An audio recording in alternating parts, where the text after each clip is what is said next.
whole Earth Store Bodhisattva, living beings who have not yet obtained liberation, have unfixed natures and consciousnesses.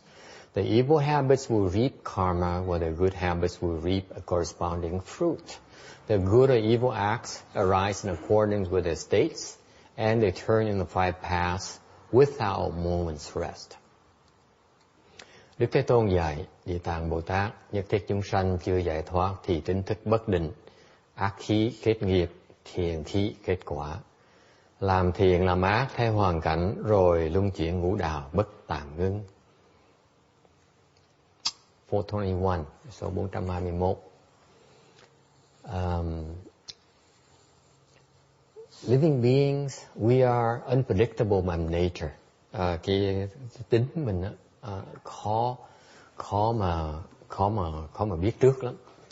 I know when I was growing up, lúc mà tôi trẻ, lúc mà I was growing up, I had this fascination to try and understand women. I don't know why. Hồi lúc tôi trẻ, lớn lên thì what are you have a smirk on your face in? I'm telling you the truth. It's a lifetime aspiration. Lúc mà tôi trẻ, tôi lớn lên á, thì tôi có cái ảo ước như vậy nè, là mình muốn được hiểu đàn bà. Okay. Muốn nói tới đó cái cô trẻ cô cười, mỉm cười. Nói thiệt chứ tôi không biết mấy người đàn ông khác với tôi, đàn ông tôi là tôi thắc mắc về chuyện đàn bà dễ sợ. Isn't that right with you guys? You ever wonder about trying to understand women? Is that only me or is it you too? It's not. And you know, after all these years, I still don't get them at all. Sau bao nhiêu thời gian như vậy vẫn chưa hiểu được. Tu biết bao nhiêu trời, gọi là bỏ cái cuộc đời đi tu để cố gắng hiểu hơn, cũng không hiểu được hơn tí nào hết. Tại sao vậy? Why is that? Because they are unpredictable. Tại vì cái này là đoán trước rồi hết đó. See, so now I realize, looking at this slide, I realize it's futile to try to understand women. Bây giờ tôi mới hiểu, bây giờ tới ngày hôm nay tôi mới hiểu là cố gắng mà hiểu được bên cái phái nữ là vượt phí thì giờ hiểu không được. Now, let give the women a chance. Quý vị có vấn đề đâu với đàn ông không? Quý vị có nghĩ là có cần hiểu đàn ông mà hả? See, somebody nodded their head. Somebody is being honest. Huh? Don't try to understand men. đừng nghĩ mình tìm hiểu đàn ông. What? Because cái vị nghĩ là cái vị thấy được ổng rồi một cái hả? Ngày hôm sau ổng đổi ngay lập tức. I'm telling them. I asked them on the women's side. I said, "You have that problem. You have the aspiration, similar kind of aspiration towards manhood as well." And yeah, we do too. And so now I'm telling you, don't waste your time because it's useless. Because the moment they got us figured out, guys, we changed.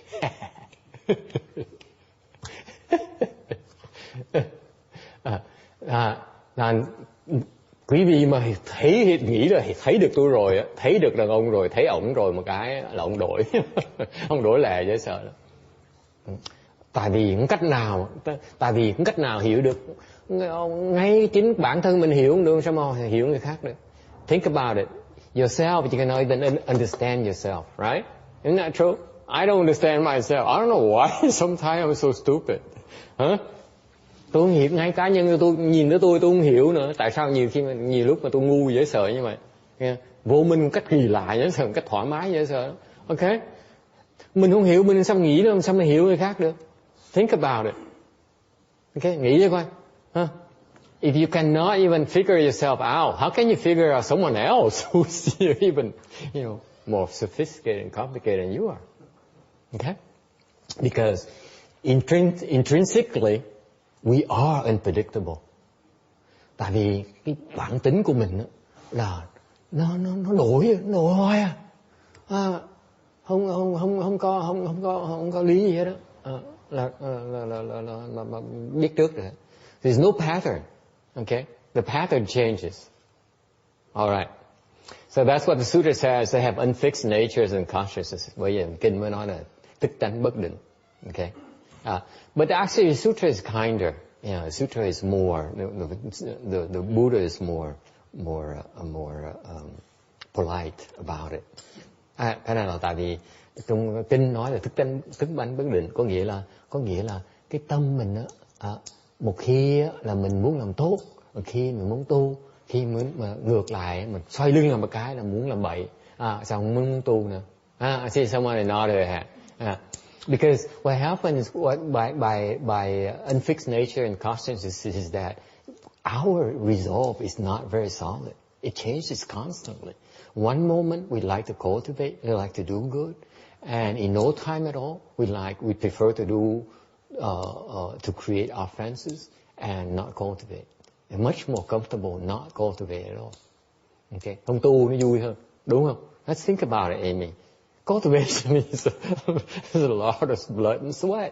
What for? Thế nghĩ lại chứ coi. Nghĩ coi tu mà thấy toàn thấy khổ, thấy cực không, đâu có thấy sướng gì đâu. Tu làm gì? Right? Let's face it. Wouldn't you rather be at today is a hot day.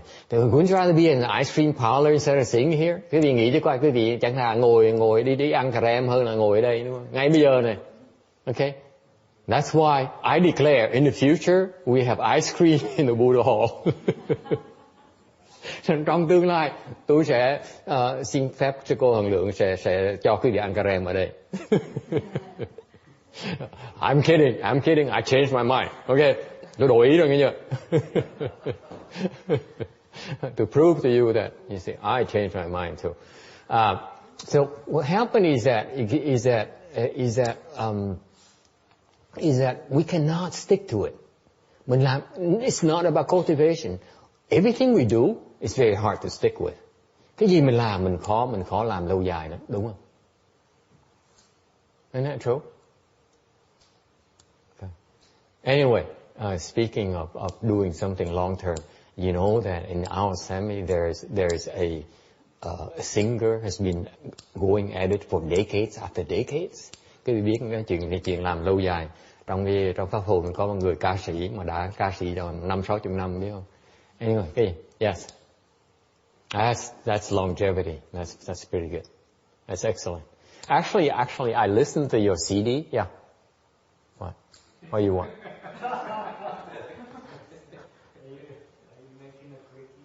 Yeah, I'm clicking.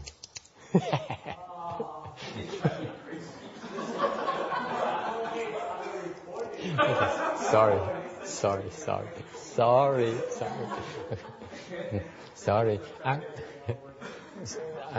I'm nervous. What can I say? Actually, your latest CD is the best I've listened to. I like it better than the prior ones. That's good. It's much more upbeat, much more content. You convey contentment. The prior CDs didn't have contentment. That's right. That's right. Tôi khen ông này là tại ông làm ca sĩ, ông mới cho tôi CD. What happened with your CD? Probably threw it somewhere. Nghe ông ca sĩ mà ông mới cho tôi, ông mới in cái CD ông cho tôi, ông mới ngày chiều hôm qua mới nghe. Tôi khen ông là cái CD này là CD mà ông làm hay lắm á, hay hơn mấy CD cũ. Đó là tại sao hay vậy? Hay tại vì bây giờ cái CD này á, cái tâm ông á, nó có vẻ thỏa mãn hơn mấy cái tâm lúc còn trẻ. Hồi trẻ ông không có được hạnh phúc đó. It's true, huh? So you're more content nowadays than before, even though things are a lot worse, physically and everything else, right? Yeah. But you're a lot more content, though. But the point of this album was to make people happy. I see. That was the whole idea. Okay, so that's what I like. That's why I like the spirit behind the CD. Now you say it. Ông mới nói đúng, ông nói là tôi mới khen là tại sao ông có vẻ thỏa mãn. Ông nói là tại vì cái nhạc này có vẻ nó có vẻ nó vui vẻ lúc trước. Cái vị nghe kỳ không? Nhớ đi đồn nghe, nó tôi nghe nhạc đó nghe, chứ không có tôi tử tế gì đâu. I was telling them in Vietnamese that go ahead and tell people I listen to music and that kind of thing as a monk. There goes my reputation.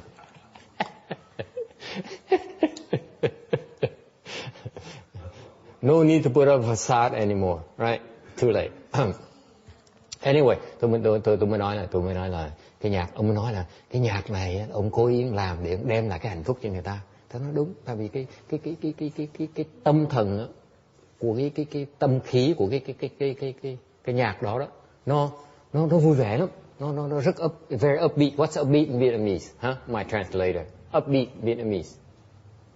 Nó phấn khởi, làm cái tâm mình phấn khởi lên. So it makes you feel better actually. Yeah. So congratulations. At least I don't know how much success you have, but you succeeded with me. So okay. I'm happy. That's very good. Okay. So what about ice cream? How about some ice cream next week?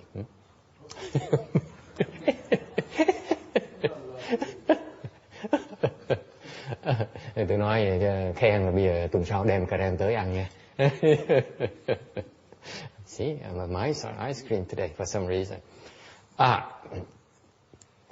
The good and evil acts arise in accordance with their states. Làm thiện làm ác tùy theo hoàn cảnh. Okay, right? This is where it's important for you people, young people as well as old people alike. You have to pay attention to who you befriend. Cái này là cho quý vị thấy là cẩn thận, cái người mình làm người bạn của mình đó quan trọng lắm. Bạn gần, có Việt Nam có câu mà gần mực thì đen, gần đèn thì sáng. So the Vietnamese has a famous saying. It says, when you're near ink, you're black, and when you're near the light, làm đèn, you're near the lamp, then you're bright. You see the Vietnamese wisdom text, incredible wisdom. If you did you see in Vietnamese, probably even better, happier mood. Anyway, thành phải very careful. So from a parent's perspective, thành bởi vì đối với phương diện mà người cha mẹ, okay, you should watch out as to who your son befriends, where he hangs out. Thành đối với phương diện cha mẹ mình á, phải để ý chú ý từ con cái mình nó thường đi tới đâu, bạn nó là ai, đúng không? Ai làm như vậy, ai cũng làm như vậy chứ gì, đúng không? Phải đi rình tụi nó, đúng không? Therefore we spy on them. You guys know that? You know, có ai đi rình con không? I'm curious. Anyone spies on their children?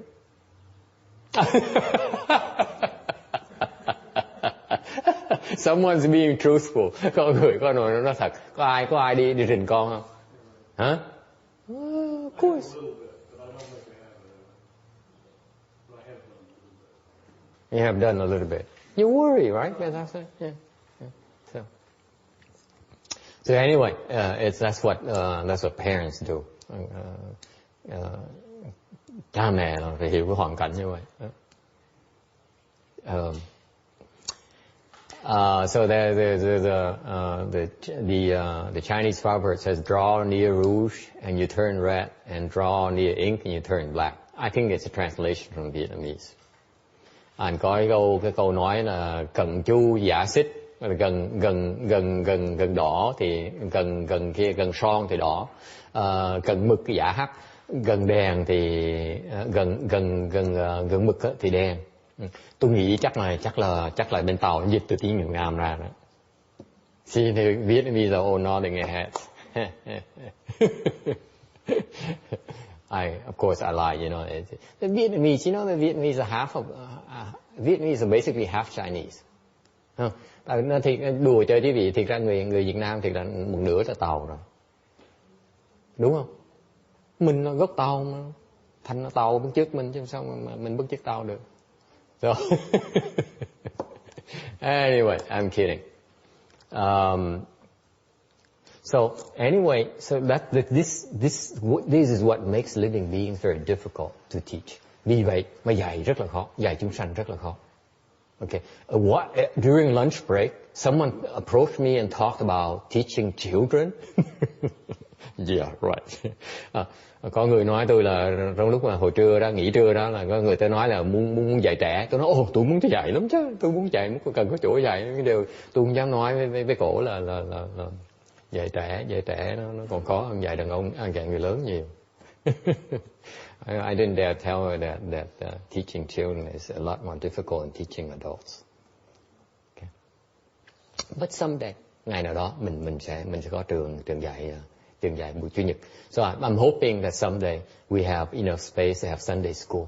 Then we go over to Master Shenhua's temples and learn the Dharma from them, copy them. And then the typical Vietnamese, we copy from the Chinese and we improve on it.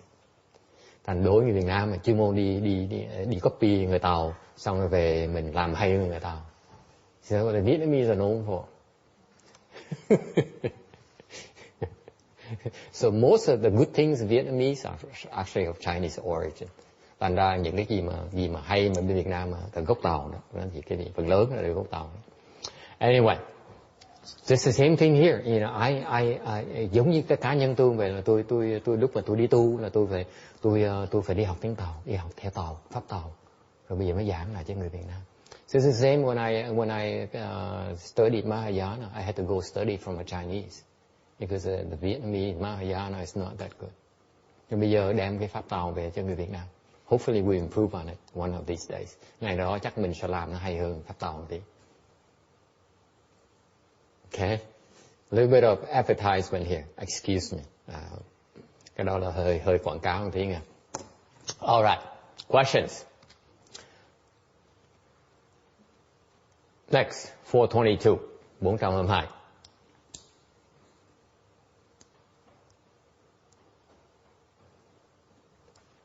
Our mindset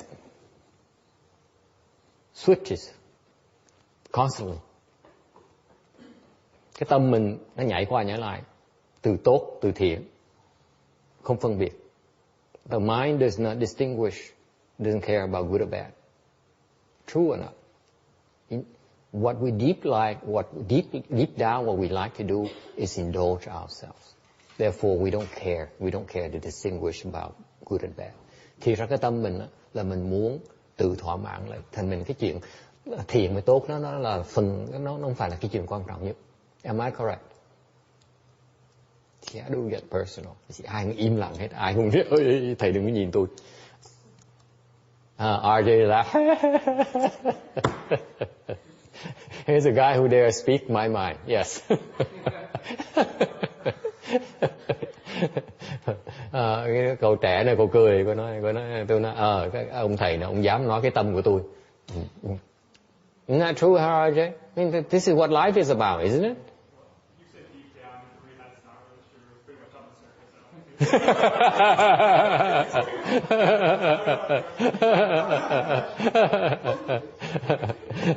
Ông nói thầy trật rồi, thầy nói là ông phải sâu được cái này là ngay trên mặt tôi là như vậy rồi, chứ không cần đổ vô vì sâu vậy đó. Yeah. If you're unaffected by principles, that's true. You know, I mean, there are plenty of people that's totally true for. I've been around a lot of people that's totally true for. They don't care about anything but indulging themselves. Okay. Once you start to study things, it's not really quite true. You know, you catch yourself a lot. But just a natural state. But Tex, what's the point in catching yourself? What purpose does it serve? Hang on, don't answer yet. Let me translate to the Vietnamese. This is important, okay? This because it intrigues me. Why would people want to catch themselves? Okay? Ông này nói là trên lý thuyết nói là đúng, mình thích mình tự thỏa mãn cái thú cái sở thích của mình. Okay? Nhưng đều á, một khi mà ông nói cái này ông Mỹ nói nè, bởi vì cái lão này lão quỷ này, lão thuộc chú Lăng Nghiêm đó, lão dữ lắm. I'm always telling them that you memorize the Shranga mantra, so you know ordinary man. So mà nói là một khi bắt đầu mà hiểu rồi, một người học rồi á, thì bỗng nhiên mình tự dằn lại, mình tự ngừng lại. Tôi nói tự ngừng sao kỳ vậy? Ông tự ngừng hả? Sao ông tự ngừng hay dữ? Tôi để tôi thắc mắc. Tại sao ông muốn ngừng? So go ahead. Well, once your conscience gets activated, you start to have some really powerful regrets and remorse from things that you've done. Then Conscience or guilt trip? Is it conscience or guilt trip? No, it's not a guilt trip. It's conscience. It's conscious. Okay. Go think of something else again. It is. Oh, okay. That's what's laid on you from outside. Okay. But conscious is an internal thing. You know when you can't say, "Oh, my conscious." It's happening. Uh-huh. So what happens when the conscience disagrees? You have a hesitancy to do things that are... Okay, very good. And that assume that you hesitate for a while and then you indulge. And you indulge. What happens? What happens then? Cut it off too. Huh? It's possible that you hesitate, you take that step back, and then you just don't do the things a lot of the time. Okay. Sometimes you do them anyway, but Okay. you're thinking about it. Okay. I'm more interested in the time when you do it anyway. What happens when you do it anyway? What happens? Yes. I have to think of a particular instance. Okay, think about it. Tôi hỏi ông, thì ông nói là cái what's conscious in Vietnamese? I just forgot. Huh? Cái lương tâm. Thank you. Okay. May có người thông dịch viên ở đây, tôi chết rồi. Không khách nào tôi giảng pháp nổi. Cái lương tâm nó chặn mình lại, làm mình do dự. Okay. Làm mình do dự, làm mình phải đắn đo. Thì tôi mới hỏi ông á, vậy chứ thì ông mới nói tiếp, ông nói là thành ra cái lương tâm á nó chặn, nó làm tôi đắn đo và nó chặn tôi lại. Đôi khi nó chặn tôi không được, tôi mới thắc mắc, tôi nói vậy chứ những lúc mà tôi không cần biết những lúc mà nó chặn được, tôi không biết lúc mà nó chặn được thì cái chuyện gì xảy ra, ha? Cái đó cái chuyện mà cái vấn đề lớn nhất của tôi lúc chặn được, chứ không chỉ chặn được thì nói làm gì. My problem is I can't stop myself. I mean in general, a person cannot stop himself.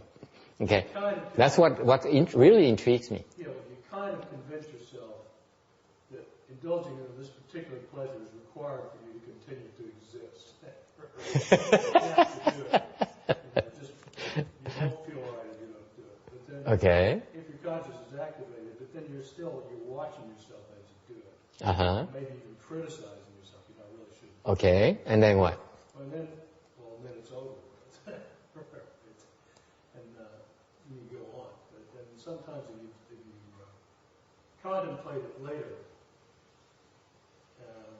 you decide to indulge less or not at all, whatever it was. But indulging not at all can be difficult for human beings. We are humans. You're boring. No, I'm not. You're so boring. Anyone else has a comment about that? That's the beginning of turning the habit around. Because the habit is very ingrained, not just in the mind, but it's probably in the senses too. So, it's the whole... Excellent. The whole Excellent. entity of self that you're fighting against. Excellent. Coming at you. Nghe hiểu không? What are you toy? Mệt quá. I was bitching to them about why do you have to translate all these important points all the time.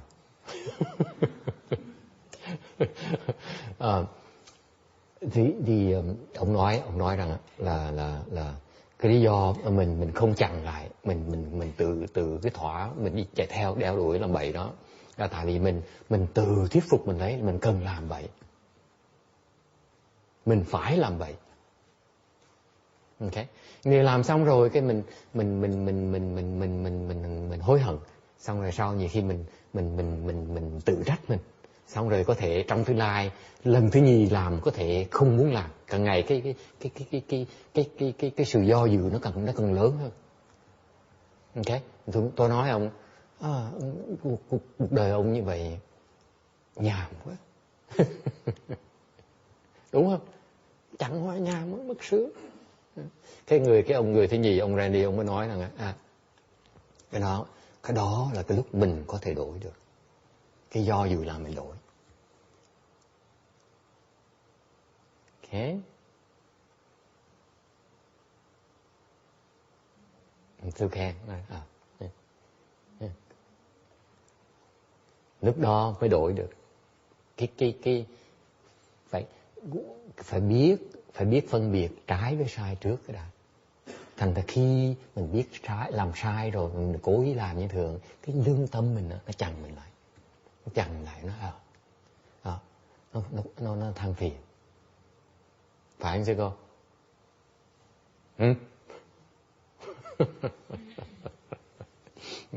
Because first you need to know right from wrong. So when you indulge in doing something wrong, your conscience is the one that reminds you and complains about it. After the facts. That's the nature of regret. Isn't that right? Yes. And that's what makes you stop and change your ways. Chính vì cái lương tâm mình than phiền, mình mới đổi được. Lương tâm mình không than phiền, không cách nào đổi được. Okay? Thành không phải là mình chê trách những cái người làm bậy nha. Tại mình làm bậy mà, mình là những cái loại người làm bậy mà. So I'm not saying about we shouldn't criticize those who do wrong. Okay? We should criticize those who do wrong, who choose to do wrong and not change. Because they don't know right from wrong. Okay. Thành mình chỉ có thể chỉ trích những người làm lỗi á, ai cũng làm lỗi hết, nhưng mà mình có thể chỉ trích những người làm lỗi mà không chịu sửa. Biết sai mà không chịu sửa, cái đó là lỗi lớn lắm. Okay? Because tại vì trong chuyện nó xảy ra thường ngày mỗi người lắm. Nhiều khi cái tâm mình nó tối đi, mình làm bậy. Okay? It happens in our daily lives when the mind is clouded, when the mind is covered up. We make mistakes, and we know about it. We realize we make a mistake. Mình biết mình làm trật, okay? Nhưng mà mình không chịu sửa, cái đó mới gọi là cái ác. You know you're wrong and you refuse to change your ways. That is called evil in my mind. Whereas you know your way and you trying to change your ways around, to me that is human. Thành đối với tôi á, nếu như quý vị biết là lầm lỗi mà không chịu sửa, cái đó tôi gọi là cực ác. Còn nếu biết mình làm lỗi mà mình đắn đo, mình do dự, mình hổ thẹn về chuyện đó, đối với tôi cái đó gọi là con người. Okay? Because tại vì trong cái lúc mình tối tăm mình không thấy được cái đó. Because tại vì mình không biết được á, như Phật nói, nhất thiết á, pháp là giai thị hóa. Because we don't realize that everything is false. This is the Chinese wisdom, folks. I don't see it in Vietnam yet. Okay? Tại vì cái mà người Tàu ta nói có một câu, ta nói là nhất thiết pháp là giai thị hóa. Tất cả đều là giả hết. Everything you see in front of you is false. Even though you think you're so right, it is false. Don't be so sure of yourself. Mặc dù mình tưởng mình thấy rõ ràng lắm, mình tưởng mình hiểu nha, thiệt ra mình là lầm. Anyone buys that? Có ai tin như vậy không? See? Không ai tin hết, đúng không? Tại vì bởi cái vị chưa có được trí huệ. You don't believe it because you believe that? Oh honey, I'm so happy. Not yet.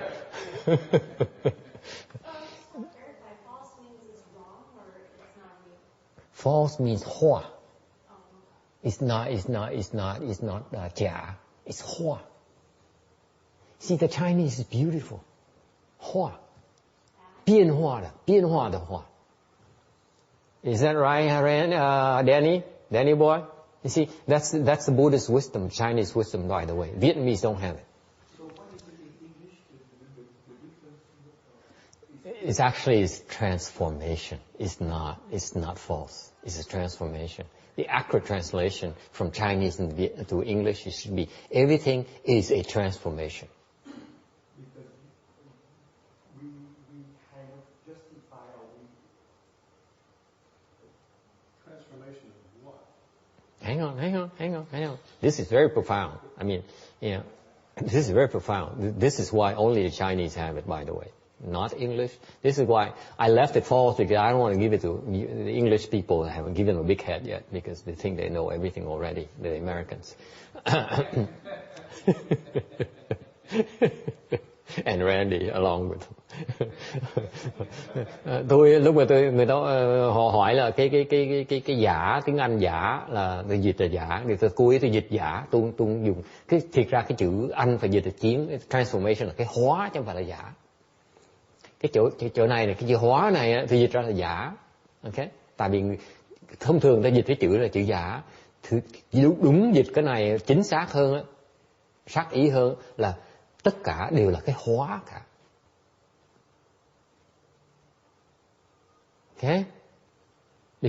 Lý do mà tôi không dịch ra chữ hóa thành transformation là tại vì tôi muốn người Anh, người Mỹ nó tự cao, nó nghĩ nó biết hết tất cả. Thành mình bắt nó trở với tiếng Tàu, tiếng Việt để học thêm pháp.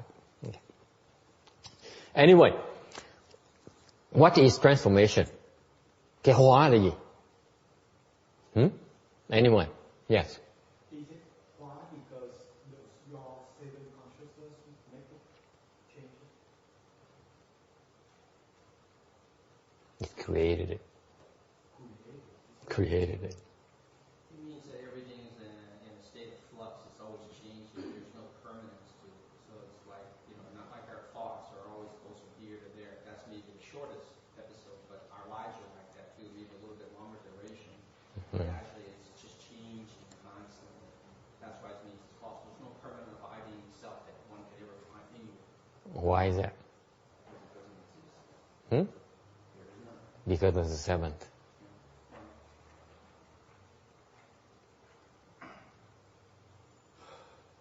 That's what's missing in your understanding. You need to understand why it happened. It happened because of the seventh. That's what Master Shinhoi does not explain. Well, the seventh is the creator, right? He's the guy that makes everything up, and the eighth is like the source where it comes from. He's like using the resource and using it and making it. Because the seventh constantly changes. That's why everything is changing constantly. Master Shinhoi is very kind. He left me something to do. Because you guys read his stuff and I think I know everything there is to know about this. He hasn't explained to you everything yet. Thì giảng này nghe. Có người hỏi. Người hỏi đó là học trò tôi đó nghe. Khoan tí. Người hỏi có phải vì cái thức thứ bảy không? Tôi nói đúng. Cái hóa là cái thức thứ bảy nó hóa ra. Này ông trò, ông đệ tử Tiến Hóa mới nói là thì tất cả mọi việc là biến hóa, là không có cái gì nó đổi, không có gì nó thường trụ hết. Cái gì nó đổi, khi nào nó đổi đều nó đổi, nó thường nó đổi. Thì tôi nói đúng, thường nó đổi. Đó là tại Tiến Hóa ông giảng như vậy. Nhưng đều ông chưa giảng cho quý vị biết là tại sao nó đổi như vậy. Lý do nó đổi như vậy là tại vì cái thức thứ bảy của mình, là ngã của mình nó đổi.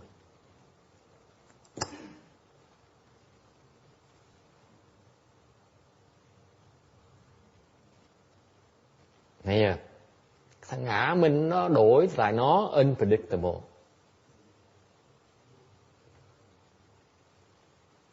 Thế bởi vậy cái gì mình thấy ngày hôm nay thằng ngã nó đổi một cái,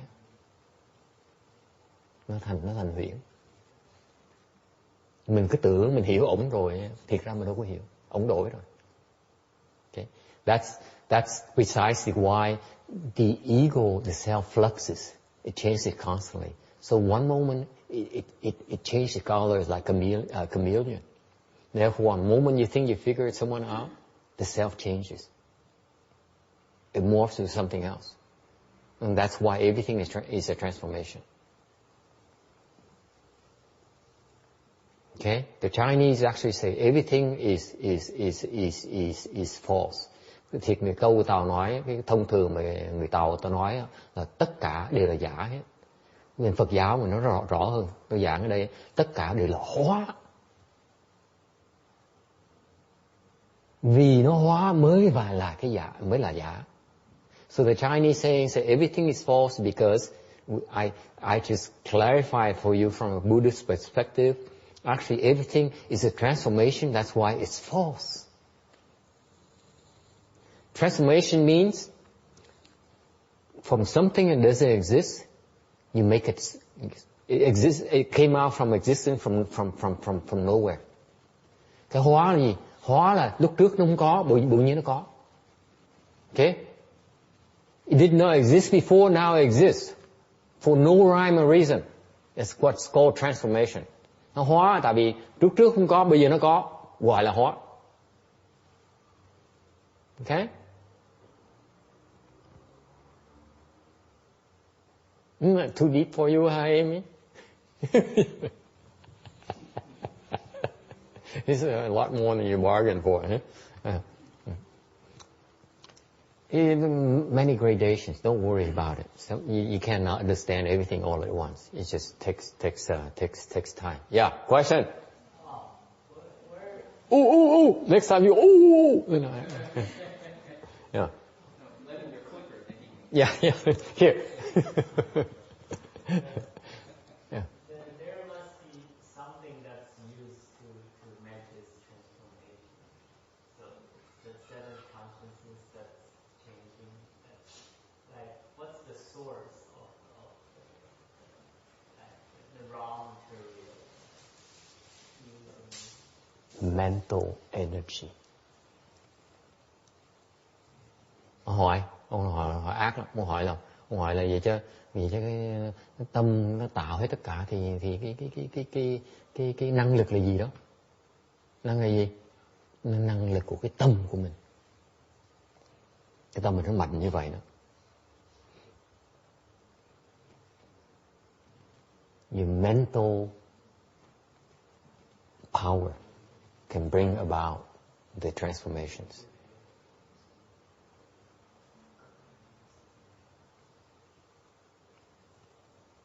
Okay. Yes. So we as an individual see what we believe to be true, even though everything is because we believe it is there. So Therefore, it's true to us. That's right. So our individual truth is because we happen to believe in that and call it truth. Well, actually, that's false. That's only a transformation. Đối với cá nhân mình cái gì mình nghĩ là đúng, cái gì sự thật của mình, thì ra chỉ là huyễn hóa hết.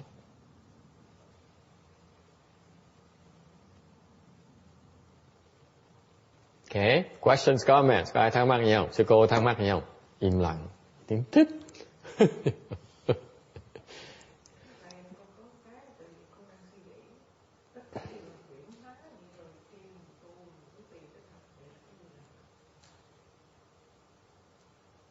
Cái gì nó thật đó là cái mà so she asked so if everything is false, and so why do we cultivate? How do you cultivate to the truth? Get rid of your seven consciousness. Nghe hiểu. Này phải hiểu à. Không dịch à. Không dịch.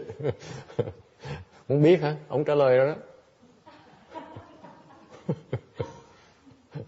I told her, I'm not going to translate. You better understand it in English. Actually, it means to transform yourself. You can't get rid of it. You just clean it out. No, but then you are transforming, and you have to take it out. You transform. No, you don't take it out. You transform your seventh consciousness into wisdom. Mình hóa cái ngã của mình thành cơ hệ. Mình hóa cái vô minh thành cơ hệ. But it's changing. How do I know that is wisdom? If I don't know what is wisdom, and if the seven consciousness is changing, how do I know and changing back to the right wisdom? Cái ngày nó hỏi cần hóc búa. Okay, we go to ice cream parlor now. Bây giờ we take a break. Let me go check my books first. Where's my cell phone? Danny, where's my cell phone? Never mind. Ông hỏi vậy chứ nếu như mình gạt cái ngã của mình đó, thì làm sao mình biết là cái ngã mình là cái hóa luôn nữa? Làm sao mình biết là sự thật được? Mình biết là mình gạt được nó, mình trừ được nó, mình biến hóa nó được đó. Nên tôi trả lời đó, thôi bây giờ mình nghỉ tí đã, để mình đi ăn cà rem cái đã. học bù quá, hỏi khó quá. Ok, để tôi đi hỏi thầy một tí nha. Ok. Có ai có chuyện gì khác nói không? Anyone else has anything else to discuss or any other questions? I think what they mean is that when you get rid of all the false thinking, the conscious mind and the natural state is wisdom. That's where we all basically came from, but it's hard to return because the seventh is so strong, so powerful. It's theory, Randy. What he's talking about, see, you're missing a beat. This is where Earth is making some progress. You still stuck sticking to your understanding. You need to listen to what he wants to know, Randy, not what you know. You hear me? That's the bad habit of yours. You listen to the question, you only listen to what you understand about what he's talking about. You're not listening about what he wants to understand. And if you're like that, you are not able to connect with people, including your employees, your wife or your son. Okay? You need to come to approach it from the questioner's perspective, not your perspective. Very bad habit. You need to shake it off. Tôi mới rầy ông này một trận. Tôi nói là ông nói gì, nói cổ quảng cái thứ này. Ông nói là bị Huệ, tôi nói thiệt nghe một cái tôi không hiểu nhất, tại vì ông nói khó quá. Anyway, tôi mới rầy ông, tôi nói tại ông nói là ông chỉ trả lời theo cái lý thuyết thôi. Ok? Lý thuyết ông nói, ông trả lời theo cái lời nói, cái lời trả lời đó là lời trả lời lý thuyết. Nhưng điều á, cái đó là sai. Tại sao vậy? Tại ông trả lời đó, cái lời trả lời đó là trên đáp là cái câu hỏi đó trên lý thuyết thôi. Nhưng để không đáp được câu hỏi trên vấn đề thực tế. Tại ông ước hỏi là ông muốn biết khi mà tôi tới đó làm sao tôi biết được. Ok? Thì ông này ông trả lời nó trên lý thuyết thì trí huệ là sáng suốt, thì mà tới đó mình chỉ còn sáng suốt, không còn cái tối tâm nữa. Ok? Cái đó là trả lời trên phương diện lý thuyết thôi. Chứ còn người ta hỏi là khi mà thầy dụ tôi tu, ok? The question is, you are conning us into cultivating. You're conning me into cultivation. You have these big talks about wish, enlightenment, and self, and so on. Okay, isn't that right? I mean, he's polite. He's not putting it that way. I mean, that's how.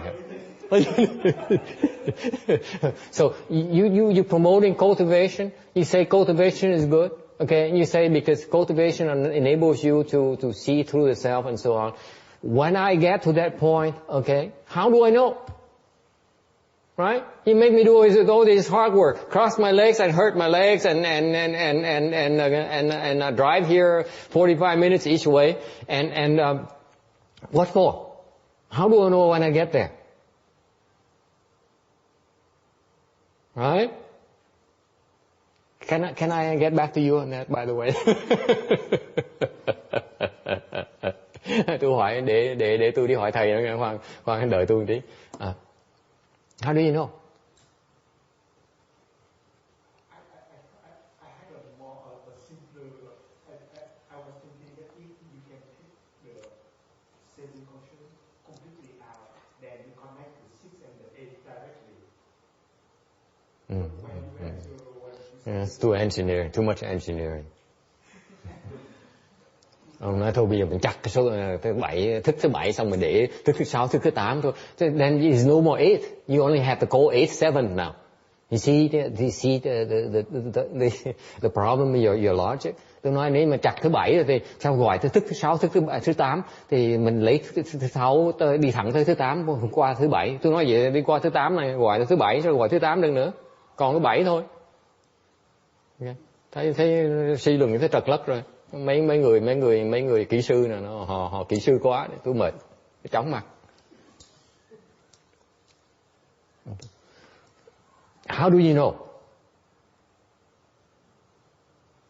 I don't know. Tôi đâu có biết đâu. Mà trả lời cái gì được. Tôi không biết sao trả lời được. Tôi không biết sao trả lời được. I don't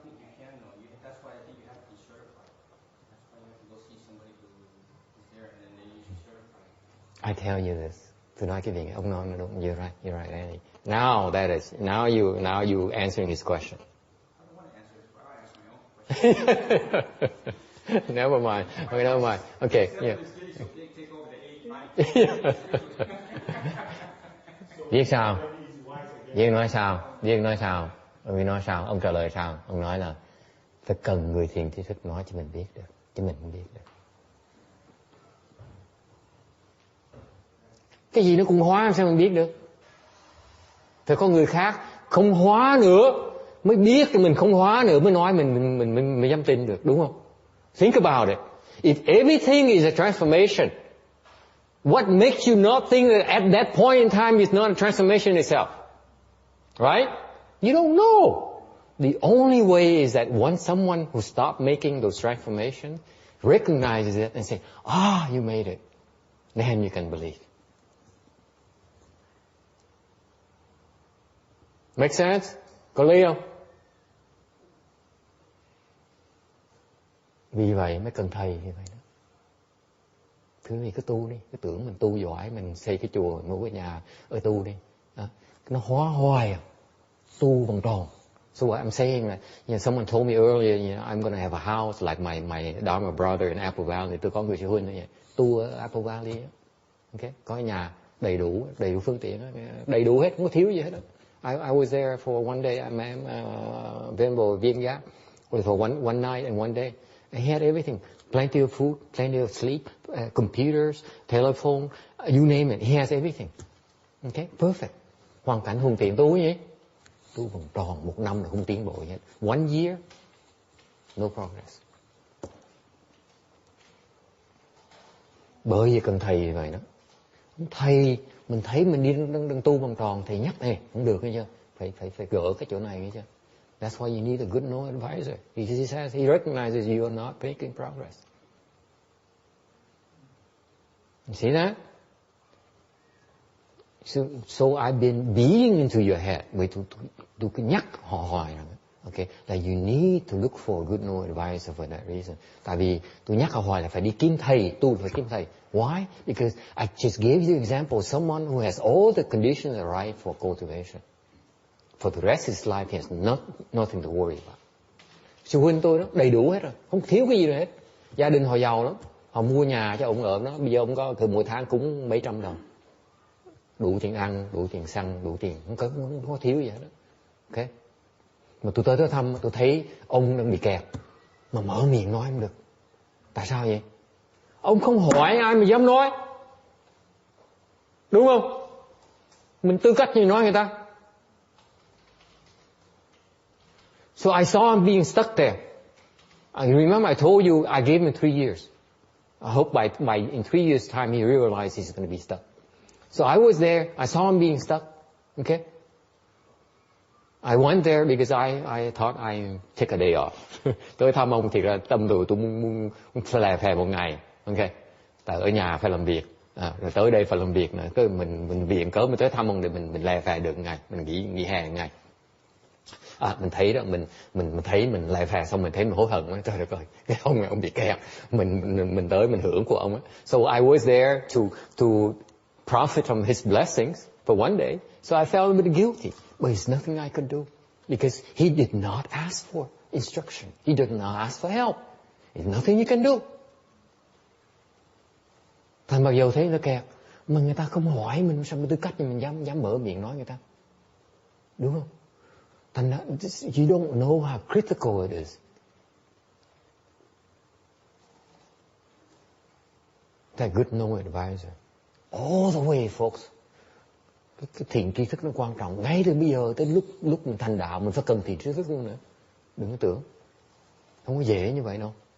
It's not that simple, folks. You need a good no advisor all the way from now until the day that the self ceases to exist. That's when you really need a good no advisor even more. Sau khi mà ngã nó ngừng lại rồi, lúc đó cần thiện tri thức hơn nữa. Quý vị đừng có tưởng bợ.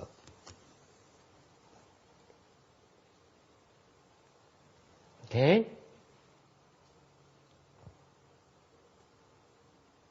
Questions? Thắc mắc gì không? No more. So people don't realize that everything is a transformation, okay? And because the mind creates both good and bad since beginningless time.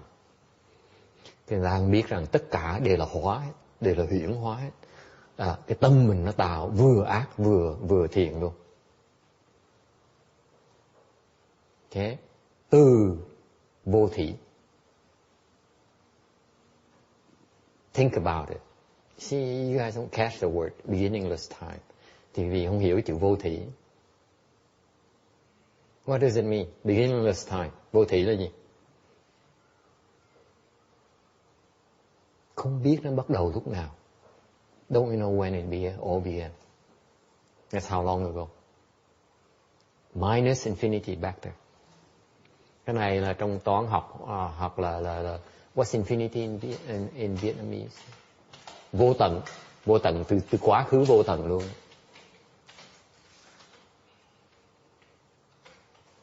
Alright, that's Mahayana folks. Cái này là Đại Thừa đó nha. Đại Thừa đi từ vô tận tới bây giờ đó.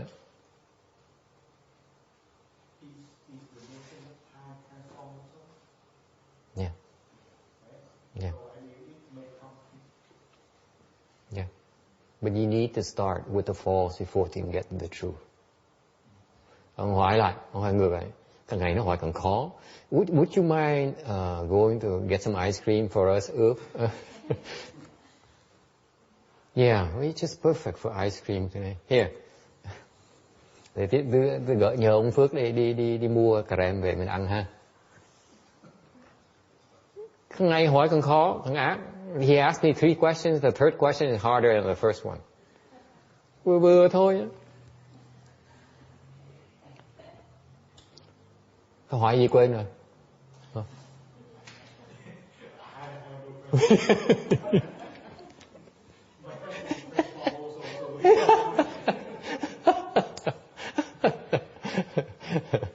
Very good. But remind me, what's the number 3 again? I forgot immediately. That's right. Khi ông lẹ nhớ sợ. You used to be so much slower. Isn't that right? Did your wife notice any change recently? Your son, maybe? Your wife? Anyone made any comments? Because you struggle for a long time. You have this huge struggle here, and you made it. You broke through. So the clarity of mind is new. It's not. It's not last week, by the way. Very recent. Tôi khen ông. Tôi nói là cái câu hỏi càng ngày càng khó. Mà càng ngày càng khó, tại càng ngày cái tâm nó càng ngày nó càng sáng. Thành tôi nói là cái sáng này là sáng mới một tuần này thôi, chứ còn tuần trước còn tối vậy sao? Tôi thấy ông tối. I saw him struggle for a long time. I see how smart you are. And let me see you figure it out. Tôi thấy ông kẹp, mà tôi cứ cười khà thế này để coi thì nó kẹp, nó gỡ cách nào. Ông là người học thức mà, người giỏi mà. He có bằng master mà, giỏi lắm, thông minh lắm. See, he's a smart one with education and success and all those things. Okay. So very good, Ước. It's very good. I'm very happy for you. Thằng tôi khen cậu là bị kẹt mà tự gỡ được là giỏi lắm. Okay. Ông hỏi rằng cái vô thủy, thầy nói vô thủy, không phải thời giờ, cái thời gian cũng là một cái hóa luôn hả? Nó đúng, cũng hóa luôn. Nhưng đều nó cũng giả, nhưng đều mình phải từ giả mới tới sự thật. Cái gì mình chỉ thấy giả không, mình đâu có thấy sự thật đâu. Mình phải dùng cái giả mà tới sự thật thôi. Gọi là tu. Okay. Đó là cái khéo léo của cái tu hành. Cái khéo léo của tu là mình chọn cái giả để mình gạt cái giả từ từ tới được cái sự thật. Giống mình lột cái cây chuối. Người Tàu có cái chuối, nó bóc cái chuối ra từng lớp. It's just like my master, Member Shen Hoa, has the analogy of the banana tree. You peel the banana tree layer after layer.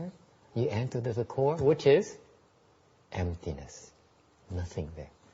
Thành mình lột cái chuối, lột từng lớp thôi. Từ từ rồi cuối cùng là còn gì? Trống không còn gì hết.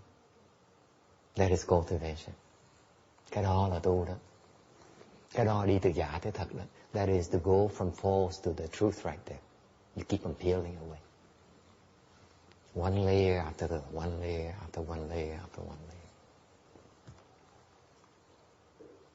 Okay? Questions? Yeah. Cái hóa này thì nãy giờ con nghe trình bày về tất cả các câu hỏi thì con thấy là do nguyên nhân mình chấp trước, cái chấp trước mà nó sanh ra trùng trùng duyên khởi, mà cái hóa này hồi nãy thì vẫn là thức thứ bảy, mà nếu thức thứ bảy mà còn chấp trước thì nó đủ cái khổ và nó phải nói cái duyên khởi là vô thủy và vô chung, thì Đức Phật có dạy là mình chuyển cái thức này trở thành cái trí. Thức thứ bảy này chuyển thành trí, mà trí của thức thứ bảy nó phải là bình đẳng tâm trí.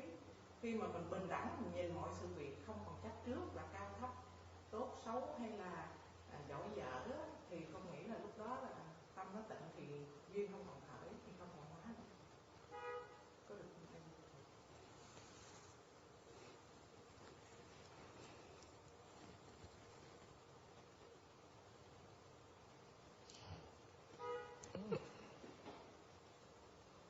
Không phải như vậy đâu. I don't know how to explain it to her. I just simplify it for her. That it's not like the way you envision it. Nó phức tạp hơn nhiều. Đó là lý thuyết thôi chứ còn cái đó không dễ như vậy đâu. Nó có từng giai đoạn khác nhau. Điều chưa cô còn xa quá, thành chưa tới đó, thành nói đó một ít. I'm telling her that it's very complicated. And so I simplify, I gave her a simple answer saying it's not like the way you figure it out because it's a lot more involved in that. And because she's very far away from it, it makes no sense to talk about it. When you get near there, that's when you'll be taught how to navigate. Tại mình phải lúc mà tới gần nó rồi, okay, thì mình sẽ được dắt đường đi. Còn you know, because when you talk about it right now, when she's so far away, it's only like intellectual discussion like Randy indulges in. Tại mình nói chỉ nói chuyện lý thuyết thôi chứ còn không có như vậy nhé. It's only theory. It's not useful. Okay? All right. The living beings, they're bound. Chúng sanh nó bị cột chặt lại, gọi là cái chấp trước đó. The eighth consciousness has the seeds that creating from the offenses, they're conditioned by sophistry and bad habits. That's the nature of our existence. Cái chúng sanh bị cột chặt lắm, cột kẹt rồi. Tại vì trong cái a la giải thức mình á, thì có những cái chủng tử mà tạo từ cái nghiệp mình tạo làm bậy đó, thì có những chủng tử nó được ở trong đó. Rồi cái chủng tử nó vì những hoàn cảnh thành nó có như duyên đưa tới. Như duyên là gì? Duyên nó là cái hí luận, cái ngụy biện đó, với những cái ác khí, nó là mình kẹt. The nature of our being stuck is because of our indulgence in sophistry and the bad habits that we have, that we nurture. Cái lý do mình bị kẹt là vì thích hí luận, vậy là thích làm ác.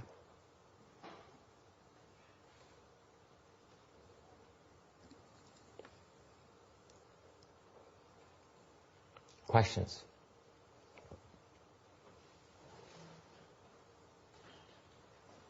Okay, let me move on because at the rate I'm going, I will never finish this sutra here. tôi phải đi tiếp nè. An hour so far, over an hour, we stuck at slide number 3 or 4, something like that. I have 1,300, at least 1,000, over 1,300 slides. Hơn 1 tiếng đồng hồ mới có bốn cái tấm này, mà tôi có hơn 1.300 cái tấm này mà nói. Chừng nào mới nói mới xong bây giờ? Khổ dễ sợ. Hỏi vừa. Người nhắc khéo ổng I just reminded him gently, don't ask too many hard questions. Okay, 423. And because of that, because of our bad habits, okay, and the seeds that we nurture, we revolve in the wheel. Bởi vì bị kẹt như vậy, thành mình mới bị luân hồi. It's like the ocean. The cause wind gives rise to the consciousness waves. Cũng giống như trong cái biển vậy đó, là cái gió của cái nguyên nhân đó, nó tạo cho những cái sóng, làn sóng thức. And therefore we constantly born and we constantly die, and we don't realize that it's our own mind that create the state. Thành ra cái làn sóng, bởi vì mình cứ thường là sinh, mình thường là chết, sống chết. Đó. Mình không biết rằng là cái tâm mình nó tạo ra cái cảnh giới đó.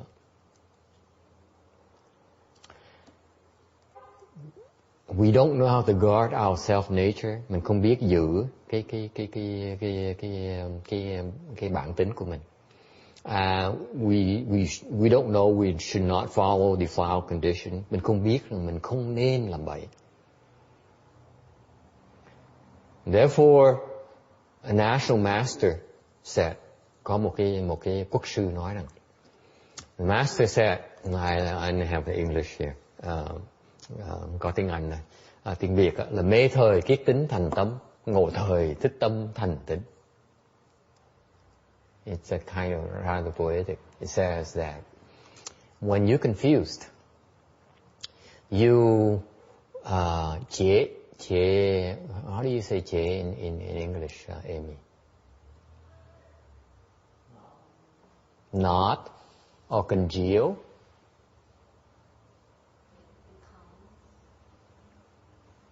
There is a creation process, the creative process here. Either like when you weave, or you tie it together, or you congeal it, coagulate it. Okay, that's what chế means. Okay. Phải không? Mấy người giỏi tiếng Tàu có đúng không? Huh? So, when you're confused, you weave or you bind. The Chinese word has many meanings: weaving, binding, or congealing. Okay, coagulating your nature and turn it into your mind.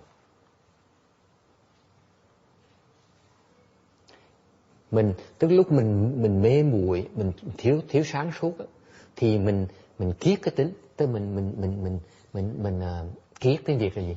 Kiết là mình đan lại, hoặc là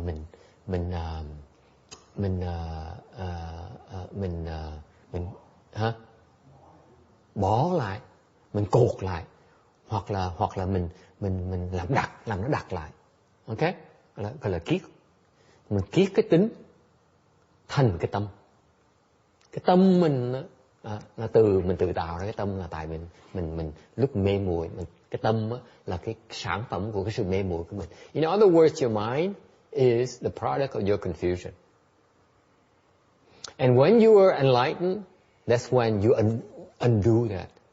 Thành khi mình giác ngộ, tâm mình sáng rồi, thì mình làm ngược lại cái vấn đề đó. You undo that process. You decongeal, you undo the damage. Okay? Too much? Huh? Nghe có hiểu không? Of course not. You don't understand. Anyway, I need to plant the seeds in you. I need to plant good seeds in you. Nghe thì không hiểu đâu, nhưng mà cứ kệ chịu khó nghe để mà trồng cái chủng tử tốt vào. Trong tương lai sẽ hiểu. Đừng có lo. Okay? A little bit longer. Cắt từng nhiều thì giờ hơn tí như được. Question? Again? When we confuse, we take one problem and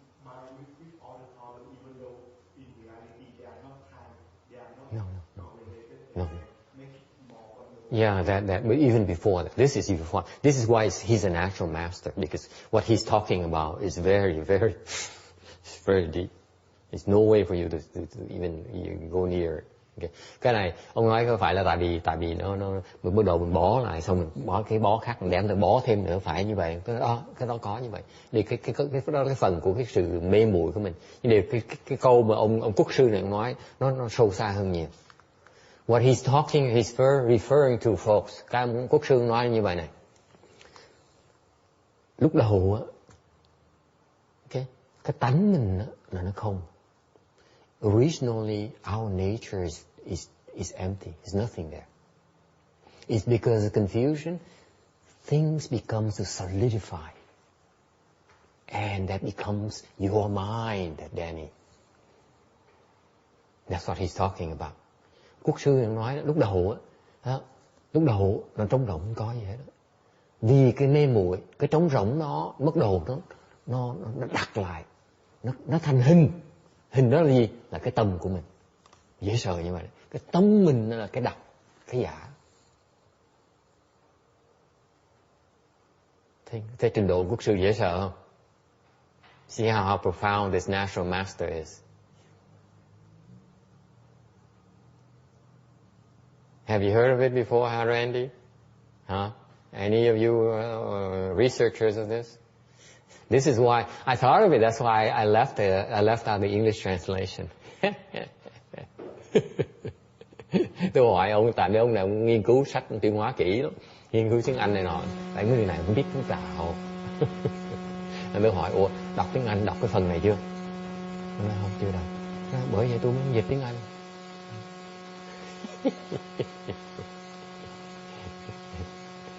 Okay. Tại vì tuyên hóa ông tử tế với tôi, ông nói nếu người ta giảng hết tất cả tiếng Anh, dịch ra tiếng Anh tất cả thì sau này thằng Định Hóa không có việc gì nó làm hết.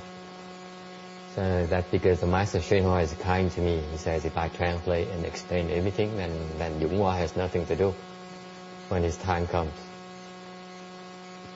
Okay, 424. They pass through kalpas as numerous as motes of dust, confused, deluded, obstructed, and afflicted by difficulties, like fish swimming through nets that have been put in a stream. They may slip free of them and temporarily escape, but then they again are caught in the nets. It is for being as such as these that I would be concerned. But since you have made extensive vows and sworn to cross over such offenders throughout many kalpas, I have no further cause to worry. Trải qua trần kiếp mê hoặc chướng nạn, như cá lội trong nước cuốn theo trường lưu, có lúc tạm thoát cũng sẽ mắc lại lưới. Nên vì họ mà Như Lai ưu niệm, nay ngươi đã muốn hoàn thành vãn nguyện, lũy kiếp trùng thể, quảng độ những kẻ tội, thì Như Lai khỏi lo nghĩ nữa. Nghe đâu có hiểu gì đâu ha. Cái cổ văn nó khó hiểu chứ sao. The Vietnamese I use a lot of old Vietnamese words here. Even I look at it myself, I'm not sure I understand what it means. 427. Fish. The sutra refers to fish. Nói cá. The fish symbolize the five paths. Cá là giống như mình luân hồi trong cái trong cái ngũ đạo đó, trong cái lục đạo đó. The net represents the three realms. Cái lưới là nó tượng trưng cho cái tam thế.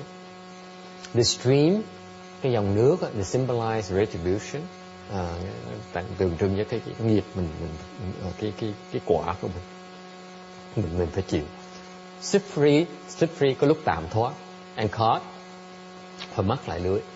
Okay, that's the nature of a revolution. Mình luân hồi như vậy đó. Slipping free meaning that you're born as a human or as a god or goddess. Tạm thoát có nghĩa là gì? Tạm thoát có nghĩa có lúc mình sanh được làm người hoặc sanh lên trời, đó gọi là tạm thoát.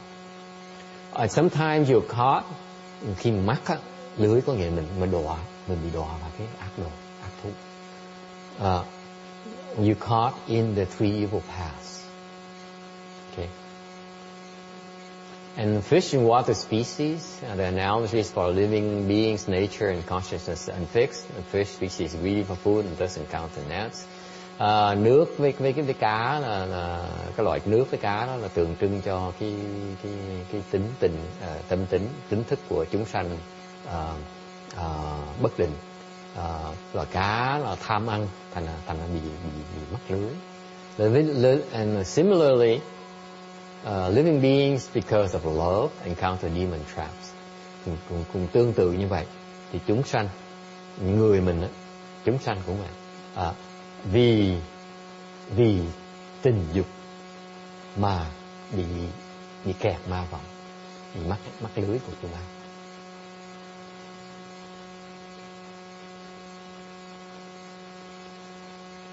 Yes. Năm đạo là gì? The human path, the God's path, the animals, hells, and hungry ghosts.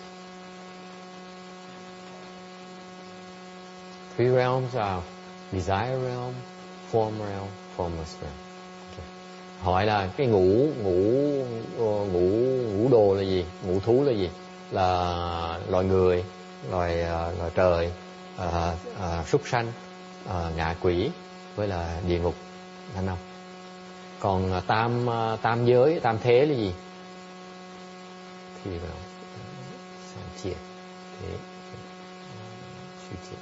tam giới là gì? Giới là dục giới, mình ở chỗ này gọi là dục giới, chỗ mình ở là dục giới. Ở trên một tí lúc mình vào sơ thiền một cái gọi là sắc giới, rồi ngũ thiền trở lên gọi là vô sắc giới. Ba giới. Okay. Questions? Any other questions?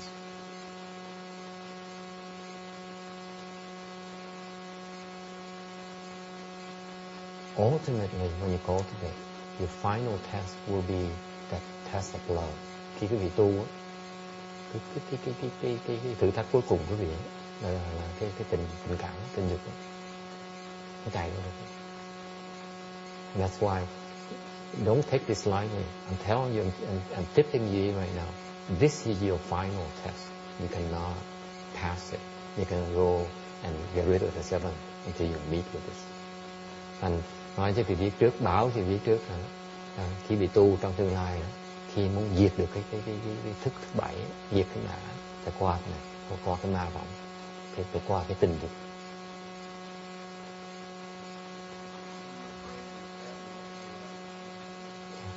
Slow. Okay. Có gì đâu mà lo đâu. Yêu đương là chuyện thường. There's nothing to worry about. Love is a fact, is a matter of life. Fact of life. Okay. And the Buddha here is very kind, very compassionate. Phật rất là từ bi. I'm listing out here you to see a list of things that he knows he really worries about. Kinh nói rõ ràng, Phật nói là tôi đừng lo về cái chuyện này. Okay? Phật thấy cái này chuyện này dễ sợ lắm, cái này không phải là dễ, thành ra Phật lo những cái chuyện rất rõ ràng. So what is he worried about? Human body is difficult to obtain. Cái thân con người á khó mà được. The Buddha says he looks. Phật á, là người có cái trí huệ, cái gì Phật cũng thấy được hết. Mà Phật nói là cái việc mà ngày hôm nay mà mình có được cái thân người này á, là chuyện khó không thể tưởng được. The Buddha, he has his wit, his Buddha eye, he can see anything, everything. There's nothing he cannot see. And he uses Buddha eyes and looks at us and says, for you to have this human body, Jimmy, is extremely difficult. Extremely difficult. Thế mình phước dễ sợ không? Có được làm con người á, là khó không thể tưởng được.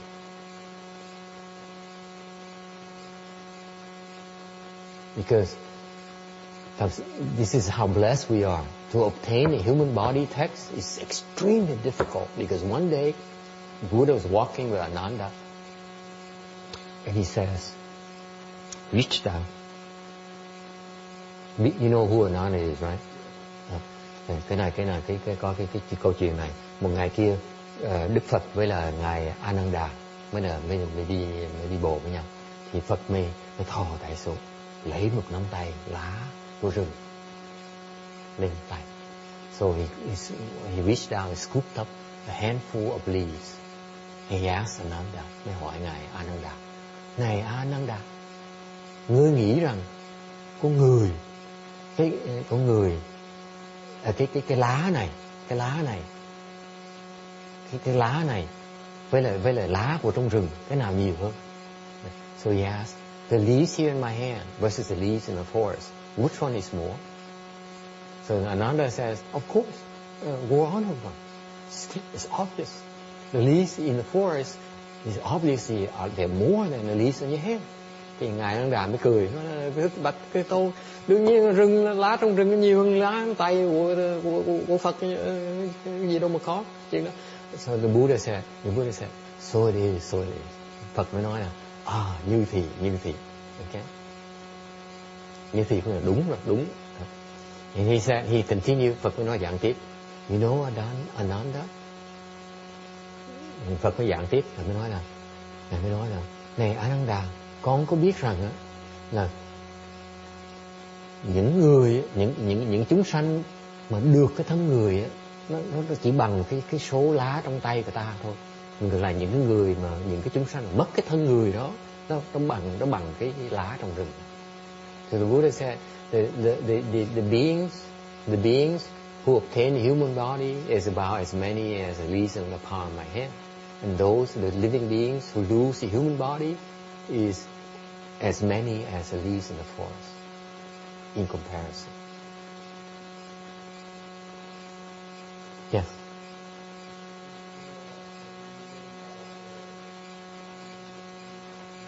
Of the earth? Yeah. They're like leaves better. Nó sửa lưng tôi ngay lập tức. Oh, he's busy, so never mind about ice cream. Nó sờ lưng tôi, ổng sờ lưng tôi. Ông nói là có lý do là thầy dùng cái chữ lá thay vì dùng đất không? Tôi nói tại tôi thích lá nó sạch hơn. Leaves are cleaner. Then I don't have to tell you. Then the Buddha goes to the stream and washes his hands. You go like this and your hands are clean. I'm opting for elegance and convenience. Modern times, remember? Tôi nói tôi chịu khéo không? Tôi nói là nếu mình lấy tay mình lấy đất lên thì tay nó dơ rồi phải đi tới sông rửa tay cho sạch, tốn thì dơ tôi. Nếu tôi nói lá thì tôi chùi tay nó sạch khỏi mất không? Thời buổi văn minh mà làm chuyện dơ giấy họ đâu có được. Ok, khổ ghê, tụi nó bắt bẻ từng tí. Khổ. Okay, never mind. So that's the first difficulty. Cái khó cái thân người khó dễ sợ như vậy. Okay. Thì cái đúng là ông nói đúng, thì là cái đất nó nhiều hơn, cái đất cái một tay, và cái đất cái quả đất. Thì actually what he is right. I'm being facetious. The actual thing is that scoop up some dirt. He compared the dirt in his palm, his hand, with the dirt on the great earth. That's the comparison. Thì Phật mới so sánh cái đất trong tay với đất của cái quả đất, mới thấy khác lớn như vậy. Để mình thích sạch thôi. I'm just have attached to cleanliness. Thành ra tôi dùng lá. It's not the first time, by the way, I use leaves as a principle of cleanliness. Tôi trước giờ tôi giảng phần đó, tôi giảng lá, tôi nhất định tôi dùng đất, tại tôi thích sạch sẽ.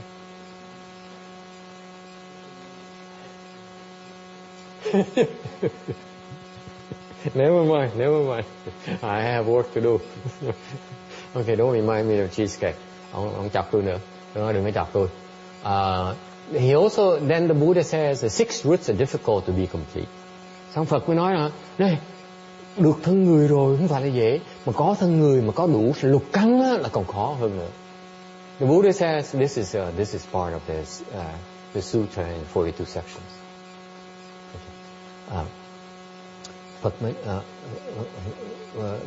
He says that once you obtain a human body, okay, on top of it, a human body complete with the six sense organs is even more difficult. exponentially more difficult. Nhân lên cái khó, nhân lên chứ không phải là cộng nha. Cái thân có rồi xong rồi cái thân mà có đầy đủ lục căn là còn khó hơn nữa. Là cái toán nhân chứ không phải toán cộng. This multiply exponentially. Okay? And then he says, when you have the 6 roots functional, when you have to have talent and to be smart, it's very difficult to get. Quý vị đã có đủ thân người, có đủ lục căn rồi, mà quý vị thông minh và có tài đi nữa, nó còn khó hơn nữa. Okay? Of course, it doesn't apply to you because you don't have to worry about talent and intelligence, right? Quý vị đâu có lo về chuyện có tài với có thông minh không? Huh? You think yourself as smart text or not? Yeah, reasonably, right? I'm sorry, I didn't understand the question. You can just consider yourself to be smart? You have to be smart to do what? No, I'm just asking a question. Don't be so defensive, my friend. I haven't understood the question. I'm asking, do you consider yourself to be smart? Yeah. How about having talent? Yeah. Thank you. I rest my case. Đâu phải ông nghĩ ông có thông minh không? Thông minh về chuyện gì? Tôi nói sao mà cẩn thận gì? Tôi hỏi thông minh thôi, cứ trả lời có thông minh hay không? Nó có. Hỏi vậy có tài không? Có. Chứng minh xong rồi. See? No problem, right? Nothing to worry about. Okay, number 4. Long life is difficult to obtain. Có tài đi nữa, có thông minh nữa thì là chết yểu. When you have talent, you have intelligence, and have the 6 roots are complete, you have a human body, then you have a short lifespan.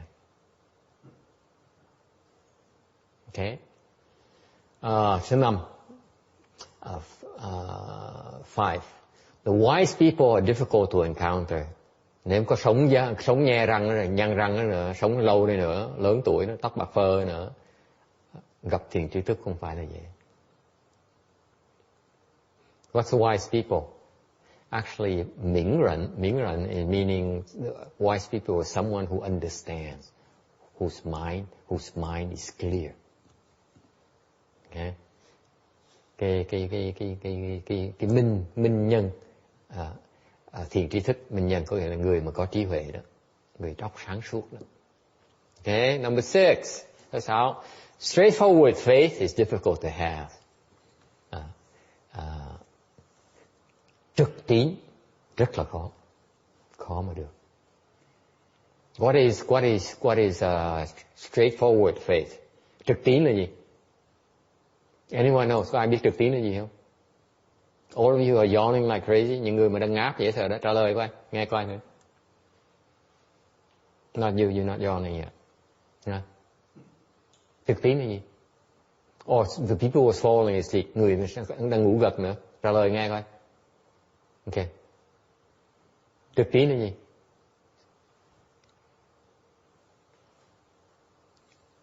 Straightforward faith. What's that? Take it at the meaning of the words.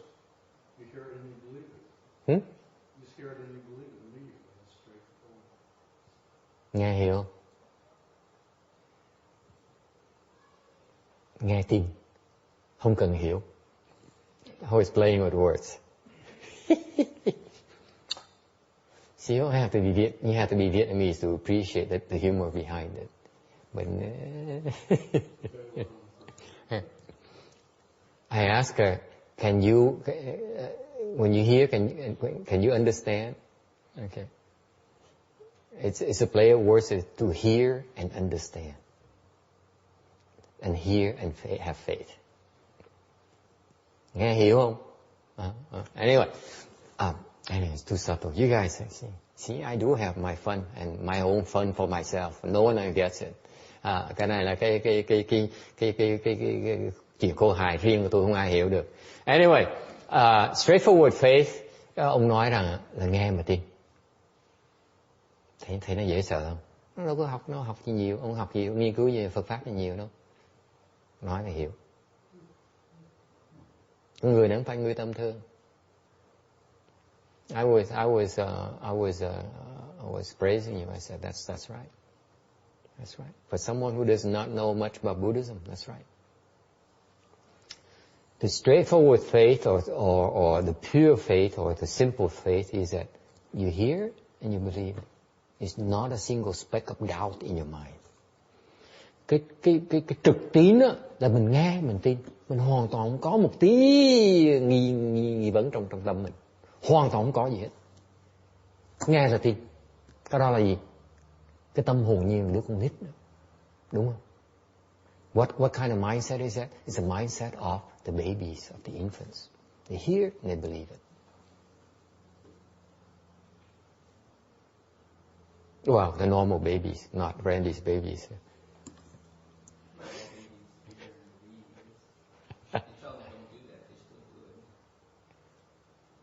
No, the younger ones, before that age.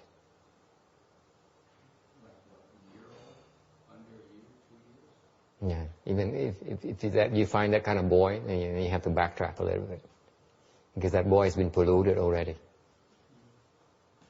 What I'm referring to is the absence of pollution. There's no reference points. So is that the absence of the seven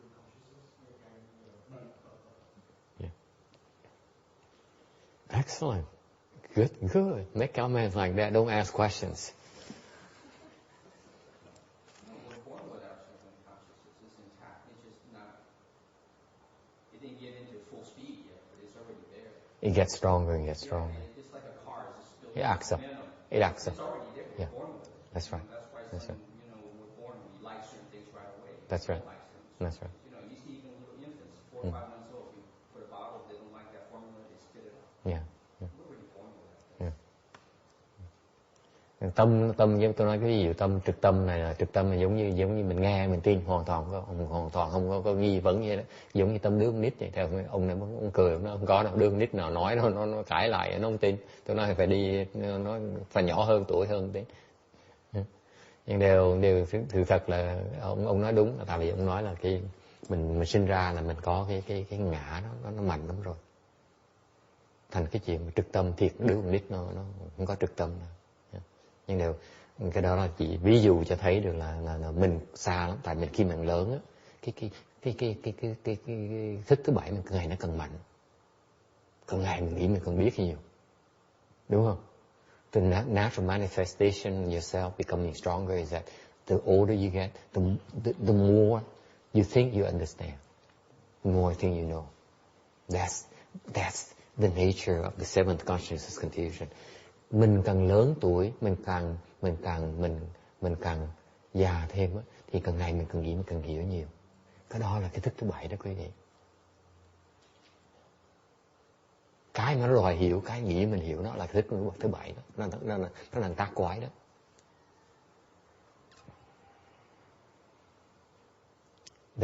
That thought that arises and says, I know, I understand, that is seventh consciousness right there. It's a secret. And no one dares tell you. Especially academians. Cái đây là cái bí mật mấy thầy giáo không dám giảng quý vị, nói quý vị, nhất là mấy thầy đó. Okay. Tôi giảng mà quý vị sanh cái tâm đó là tôi hiểu. Cái đó là thằng ngã nó nhảy lên đó. Không có gì để mà hiểu hết đó. Mới gọi là hiểu. Còn hiểu mà biết mình hiểu là thằng ngã nó đang tác quái. Làm gì được không? Không được đâu. Làm được không? Làm được không? Ê mà, có ai làm được không? Nghe thầy nó, ông thầy nó cũng giảng hay quá, tôi hiểu cái ý ông thầy. Có ai không làm như vậy không? You sit there and you listen to my explanation. Oh my God, he explains it so well. I like the way he explains it. I think I understand what he means. Does anyone not do that at all? You do it constantly. It bores me to death. Okay? The self is constantly reeling its ugly head. Thấy cái vị nghe cái vị giảng nghe cái gì là gật đầu cười đó. Cái đó là ngã nó đang tắc quái. Thấy dễ sợ không? Nó cô cười khoái ha, thích chí ha. Ngã tắc quái nữa. So see, herself is manifesting right there. She's laughing, giggling. So it drives the point home. Because he's the one who likes to understand. Cái này đối với sư cô là rất là thích thú lắm, tại vì sư cô thích hiểu. Thằng cười khoái lắm. Bị bắt quả tang nữa. Cái bị bắt quả tang hoài, cứ nghĩ mình thông minh. Khổ, tội dễ sợ.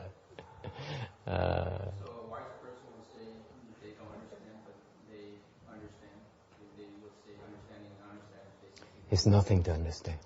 It's nothing to understand. Yeah. The understanding is you have it already. See, when you say, I understand. Khi cái vị tâm kia nói, tôi đang hiểu. Chưa biết chuyện xảy ra. You know what it really means? Biết chuyện xảy ra không? Tôi đạt cái chuyện mới. I got something new today. I got my toy today. Thằng ngã trai nữa. Thằng ngã nó chụp. Nó nói, tôi được có đồ chơi mới. Tôi thích, tôi hiểu được thêm. Tôi thông minh được thêm. Đó thằng ngã. Thấy không?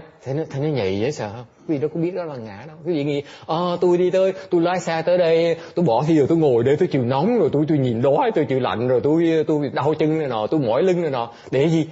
Tôi hiểu được, ngày này tôi thông minh hơn một tí. Thằng ngã nó đang tắc quá. Thế khổ không? Chẳng đời quá ha. Thế nghe Pháp làm gì? So I said, you see, that's exactly what happens. You spend the time to get here, to drive here, spend gas money, spend your time, sit there, and the leg hurts, and you need to shift a little bit, and the back hurts, rub a little bit, okay, and you need to go to the bathroom, and then that kind of thing, and all the trouble you go through that, and you listen to the lecture and say, wow, I understand something new today. My time is well spent. That's the self right there, because it grabs. It says, I got something. I obtained something. I gained some advantage today. That's the self. It's still active. Ngã nó còn hoạt động. Đúng không? Ngã thích thú lắm.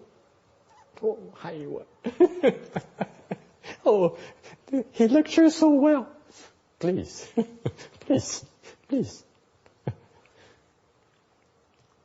Có ai có bao giờ nghe thầy nói mà đừng khen tôi giảng pháp hay thuộc nghiệp tôi lắm. Ever listen to anyone Dharma master saying, please don't say I'm a good lecturer, that you enjoy my lecture. Anyway, that's why only the rich the blessed gets to hear it.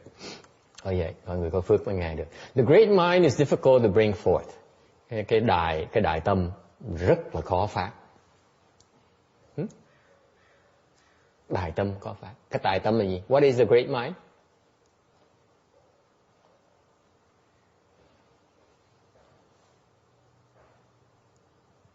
Đại tâm là gì? Hà Ngọc, đại tâm là gì? Đại tâm không biết. Okay. Tiểu tâm là gì? She doesn't know what the great mind is. So I asked her, what's small mind? Yeah. Đại tâm là tâm muốn thành Phật. Có một đại tâm thôi. Tâm thành Phật, muốn làm Phật thôi.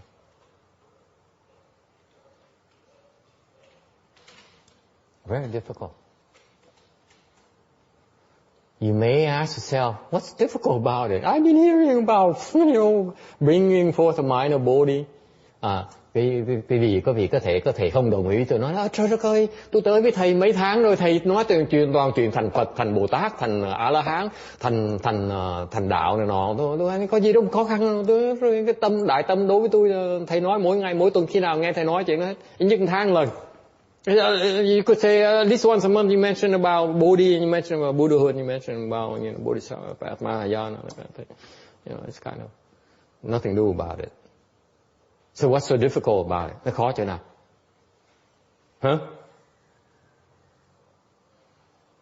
What's so difficult about it?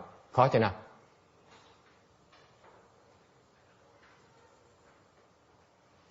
Amy, what's so difficult about it? I keep on talking about it, right? You've been here like 2 months now. What's so difficult about it? Yeah. You hear about Bodhi, you hear about Buddhahood, so what's the big deal? Khó chỗ nào? Thấy khó chưa? See how difficult it is? No. Khó chỗ nào? Cái cô thông minh ở sau này kìa. Khó chỗ nào Kim? See, kẹt cứng luôn. Anyway, anyone else who's smart and talented? You're the smart and talented one. What's so difficult about it? This was a great mind.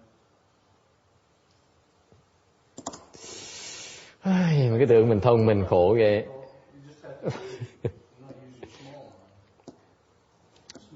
Huh? You intelligent people, come on. What's so difficult about it? Please tell me. You're not stupid. You don't think yourself stupid, right? I'm bad number 7. You should have raised your hand. Hồi nãy tôi hỏi cái người nghĩ người không thông minh, phải nói quý vị thành thật với tôi, sao tôi giảng pháp quý vị nghe được vậy? Bữa nay đồ ăn ngon quá. She says, food is so good today, so that's why we're all sleepy. No more good food on Sundays. Because we're all just talk. We never really have any action. No, yes. Is it because you don't even know what it is? No. You're very good. That's pretty smart, actually. That's good. But no cigars. Okay. Không ai biết hả? Trời đất ơi, người thông minh, người giỏi, người biết Phật Pháp, người đã học Phật Pháp mà không biết.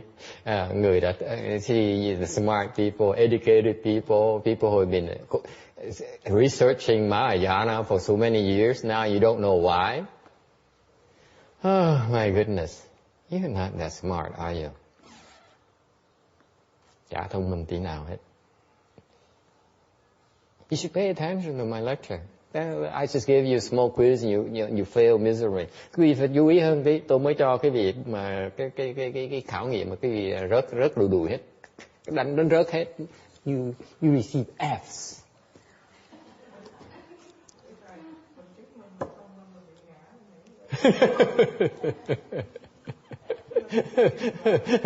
Đánh rớt hết, đánh rớt đùi.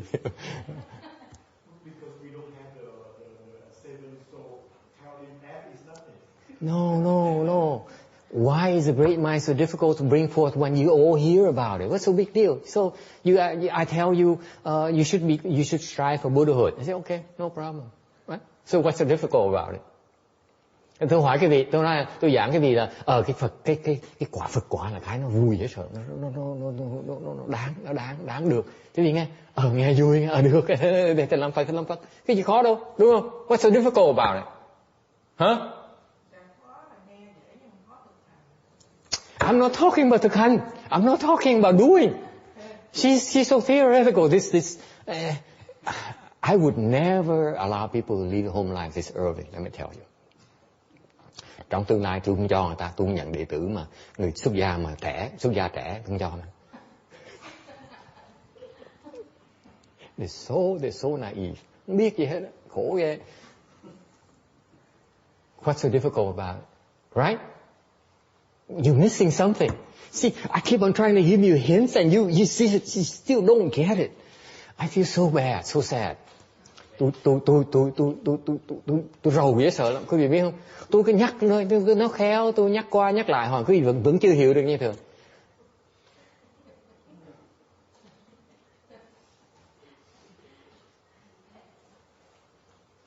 It's not you.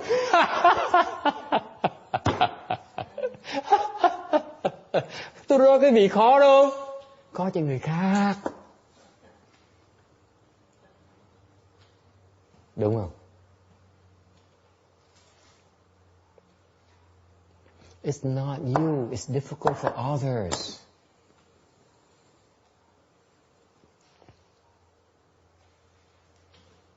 Ask Bill Gates. Does he want to be a Buddha? Hỏi cái ông trọc phú đó, ông muốn làm Phật không? Không. Right? The proportion of people who want to who can bring forth the great mind versus the proportion of people who cannot bring forth the great mind is so small. It's no comparison. You are the blessed one. It's the others who are poor. It's those that we're referring to. Got it? Hiểu không? Là tôi đâu nói quý vị đâu. Đối với quý vị nghe được Phật Pháp, quý vị nghe được hiểu cái này, quý vị có tí trí huệ, thì làm Phật, thầy nó làm Phật rồi, có theo làm Phật ngày hôm nay thôi, ngày mai thì chuyện khác. Nhưng đối với vị đố khó, thì đối với những người khác mà không biết Phật Pháp, đâu biết rằng có cái mà nó tuyệt vời gọi là Phật quả. Làm sao ta phát tâm làm Phật được? Đó là cái ý nghĩa của cái phần này đó. Ta không biết. Người ta biết ta đã phát tâm rồi. Vậy mà nghĩ không ra. Dốt.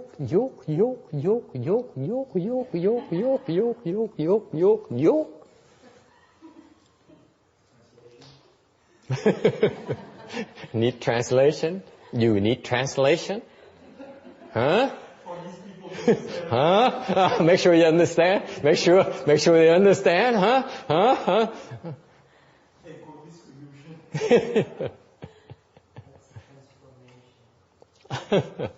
I say, you're so stupid, all of you, each and every one of you. It's because the people don't know about the Buddhahood. That's why they cannot bring forth a great mind. If they knew something nice, it's easy for you to bring forth a great mind. They don't know about it. It's not easy to hear about Mahayana. It's not easy to hear about the Buddhahood.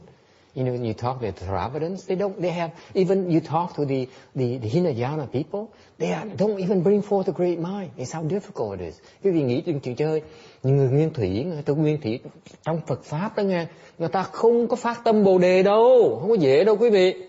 Ngay trong Phật Pháp mình á, mà người ta đâu có muốn làm Phật đâu, ta muốn làm A-la-hán thôi. Nó khó như vậy đó. Không phải là dễ đâu nghe. Đại phước đó mới nghe được. Tại sao đại phước? Tại nếu không trồng cái nhân này, không bao giờ quý vị đạt được cái quả đó hết. Why do I say it's a tremendous blessing? Because it allows you to plant that seed right now. Without the seed, you never get there. Ever. You need to plant the seed. Phải trồng cái nhân. Không trồng nhân không được. Thành người ta biết Phật Pháp, người ta không trồng cái nhân này nữa. Cứ nghĩ cho mày. Không dễ đâu. Okay? Sutras and Dharmas is difficult to hear. Kinh với là Pháp khó mà nghe đâu. Okay. Đó là thêm một tầng nữa. Mặc dù mình biết có Phật quả là tốt, đều muốn tới Phật quả đó phải viết nghe kinh, viết nghe Pháp mới tới đó sớm hơn. Đó ý nghĩa là như vậy đó. Okay. So here, the difficulty here is that even if you bring forth the Bodhi mind, you need to learn the methodology through the sutras and the dharmas. Okay? To enable you to get there quicker. It's not easy to hear of it. And finally, thus comes one that's difficult to meet. Và cuối cùng, đấng Như Lai rất là khó gặp. They only manifest occasionally. Lâu Phật mới xuất thế một lần, thành khó gặp dễ sợ. Okay? Straightforward, right? Rõ ràng không?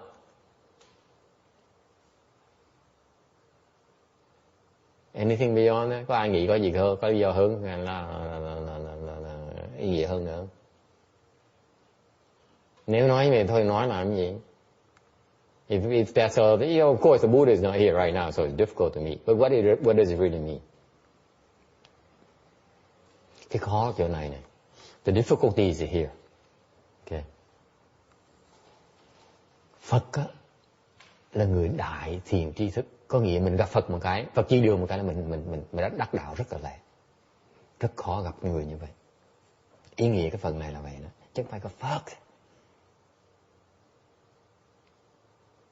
Gặp cái người mà biết có đủ trí tuệ để chỉ đường mình đi đó, khó không thể tưởng được.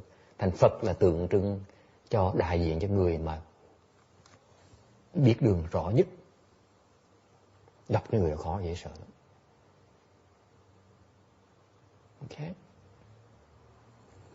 So what does it really mean? It really means that the meaning behind it is that thus come ones are the one with complete wisdom. Therefore he knows the way. So you meet that kind of person, he can lead you and help you progress to get to where you want a lot quicker.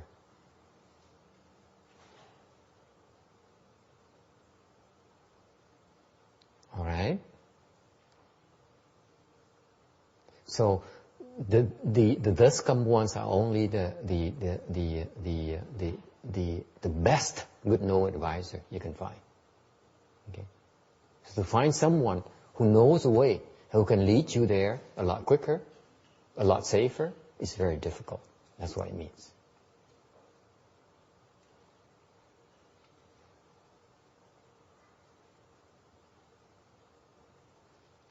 So you can generalize by saying that to meet a good know advisor, an accomplished good know advisor is extremely difficult. It's one of the most difficult things you can ever have in your cultivation. Ta nói cách khác, ta ngồi gặp một người thiền tri thức mà có thể dẫn đường cho mình đi được. Okay, để dạy mình tu đó, cái đó là khó, không thể tưởng được, cái đó là khó nhất trong việc tu hành.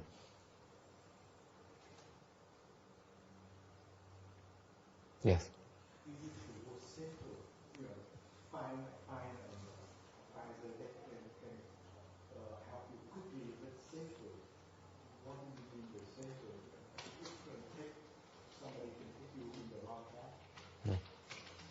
Just like I talked about, the healer. It's the wrong path. So on the surface, they're healing you, and then they teach you something. Okay, actually they're leading you astray. They're leading you off the rail. You're going to get derailed with them and fall with them, because they themselves do not really mean harm. It's just they're confused, and therefore they spread the confusion to you. That's how we look at it. We don't say, yeah, you bad, therefore we here make my day, that kind of thing. No, in Buddhism we recognize that they are confused right now. So if you follow them, you will get in trouble just like they will themselves. Okay.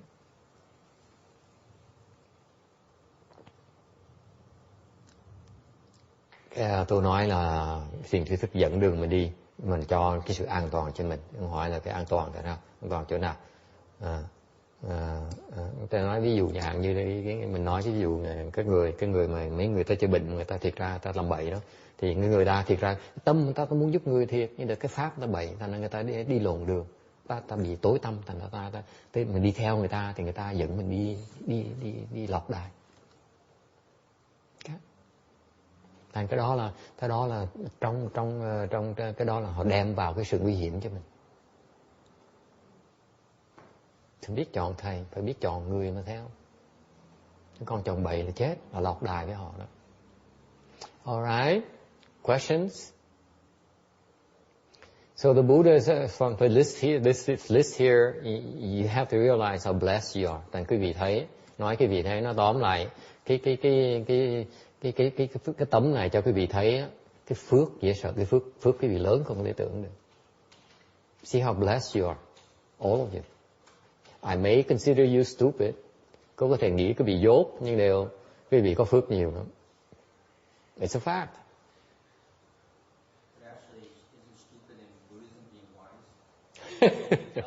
Not necessarily. Hỏi ngược lại, không phải trên đại thừa mà nói là mà ngu là có trí huệ, cái này chửi chặt. Tuy là người ngu chứ không phải ai cũng ngu là có trí huệ hết. Not everyone who's stupid is wise. Give me a break. Go have some ice cream.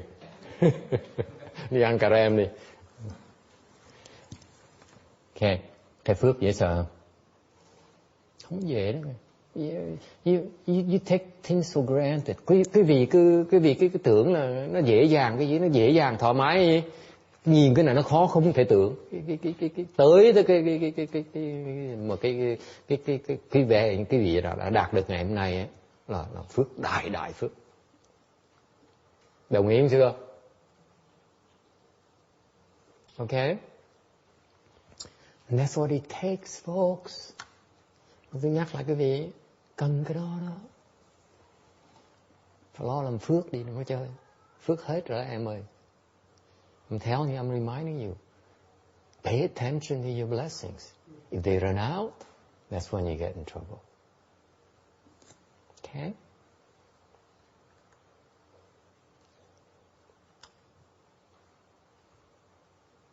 Okay. So, see, I knew it. So you need to count your blessings. Phải nhớ là biết vuông trồng cái phước mình đó nghe. Remember the blessings come from cultivation. Nhớ rằng là cái phước mình có ngày hôm nay là tại lúc kiếp trước mình tu đó nghe. Okay. Kiếp trước không tu không cách nào được ngày hôm nay đâu. I can tell you flat out right now, if you did not cultivate in your prior lifetimes, this lifetime is too late for you. Bây giờ kiếp này cái vị trễ rồi. Okay. I'm talking about many lifetimes before Amy. You have to cultivate for you to get where you are today. It's that difficult. So don't slight yourself. You're extremely blessed. Thành cái này là người tu đã nhiều kiếp rồi đó, mới được ngày hôm nay đó. Không có dễ đâu, rất là khó. And you need to follow wisdom and enter wisdom. This is very, very Mahayana. Cái này là phải tòng minh, mình nhập minh. Actually, wisdom here, actually clarity. You should follow clarity and enter clarity. Yeah. The Chinese are very, very poetic. And sometimes they use wisdom, sometimes they use clarity.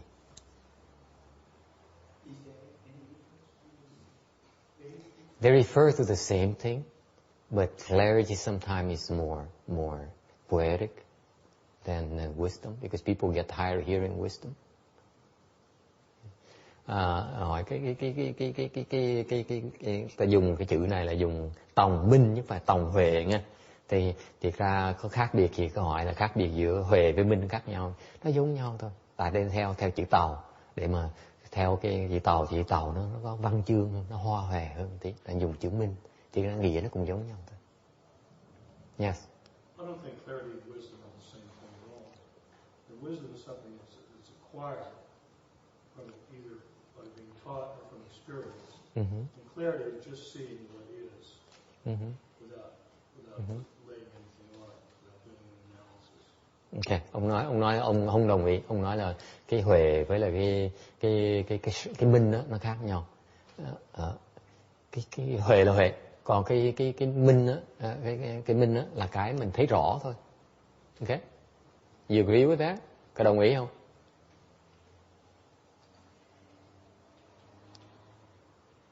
No, why not? That's a worldly definition. Cái đó theo thế gian pháp. Because I think when you're referring to the Buddha's wisdom and clarity, it goes back many lifetimes, so causes are much deeper. So we only see what we know right here. So we only limit it to what our physical senses in this life body. It's more than that. This is why the Chinese is so subtle. This is why you need to learn Chinese or Vietnamese to appreciate the subtlety in the message. Cái này ông giảng là tại vì cái sáng suốt là mình sáng suốt, mình thấy hơn cái đời này luôn, thấy cái đời trước, thấy trong tương lai quá khứ luôn, gọi là sáng suốt, sáng. Cái minh là cái sáng, phải thấy cái đó. Tôi nói nó còn hơn như vậy. Cái này phải học chữ Tàu, học tiếng Việt, hiểu tiếng Việt, học việc tiếng Tàu mới hiểu được cái ẩn ý của cái phần này. Đại thừa dễ sợ lắm.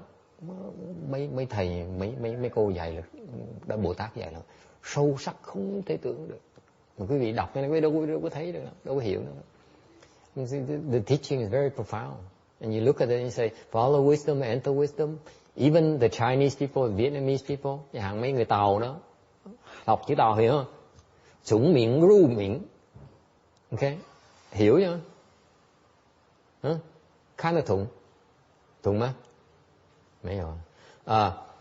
Thì mấy người mà hiểu tiếng Tàu với hiểu Phật pháp một tí, tiếng Tàu đọc này không hiểu đâu. I tell you that even the one who understands Chinese and Buddhism in Chinese, okay, more skilled in Buddhism than you, and Chinese Buddhism than you, Amy. Even they read this, they don't get it either. Ngay những người mà hiểu tiếng Tàu, hiểu tiếng Việt mà đọc cái này, mấy thầy mấy cô đọc cái này chưa chắc hiểu nữa. Có ẩn ý trong này. Ẩn ý là gì biết không? You know what that is?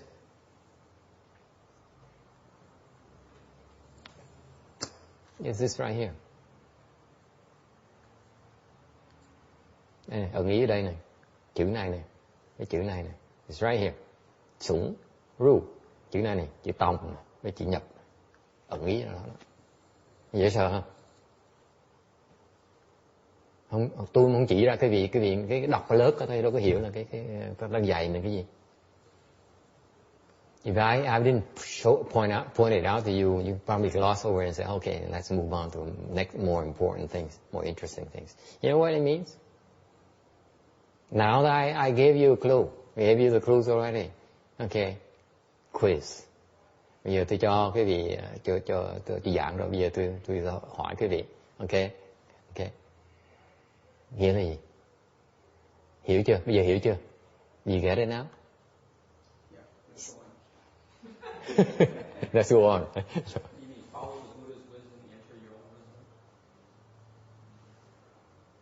Something like that. You're close. The clue here is if you focus in text on the follow, enter. Tại vì nếu quý vị mà chú ý tới chữ tòng đó, chữ nhập, tòng để đi theo, nhập là đi vào. Thì như vậy, mình tòng cái sáng, mình nhập vào cái sáng. So you follow clarity to enter clarity. What does it mean? It refers to follow your teacher.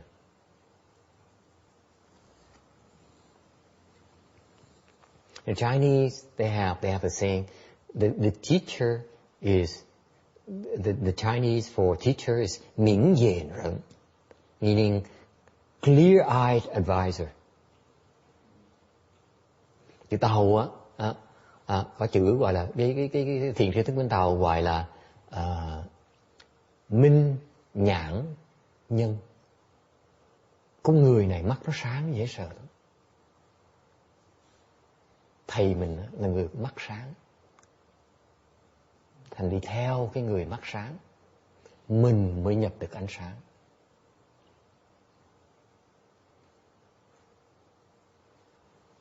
So you follow someone who has the clear vision before you can enter the clarity. Before your mind is also clear. Before your eyesight is also clear, before your vision is also clear, it's also unobstructed. See that? That's Chinese text. That's why it's so profound, much more profound than English, much deeper, because of the context, of the 明眼人, of the clear-eyed advisor context. Thành chữ Tàu, chữ Việt nó sâu xa như vậy. Còn chữ tiếng Anh dịch ra không được. Okay?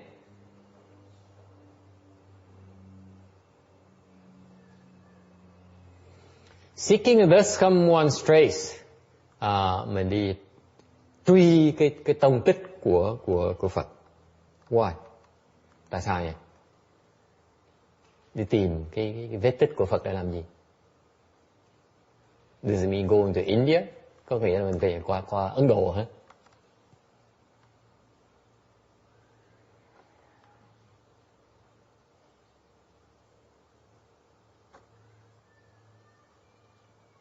Okay, I won't ask you anymore because I know you've been failing miserably in this afternoon. Thôi không hỏi nữa, tại vì cái chuyện là tôi đánh rớt cái gì hoài, vậy chứ tôi nhàm, tôi chán rồi. It means that I will give you the answer. Tôi nói cho quý vị biết. Tại vì mình thất bại hoài cũng buồn nha ha. Mình cũng mất mặt chứ, đúng không? Về ổng hỏi chiều nay em làm cái gì? Em tới chùa rồi thầy đến rớt em 5-6 lần luôn. It's kind of you don't want to keep on losing face like that because you go home, you tell your children or your husband and your wife and say, honey, what did you do today? You don't look too happy. So I went to the temple and the master flunked me 5 or 6 times. Okay, so I need you to leave with a good mood. Tại tôi muốn cái vị vui vẻ nha.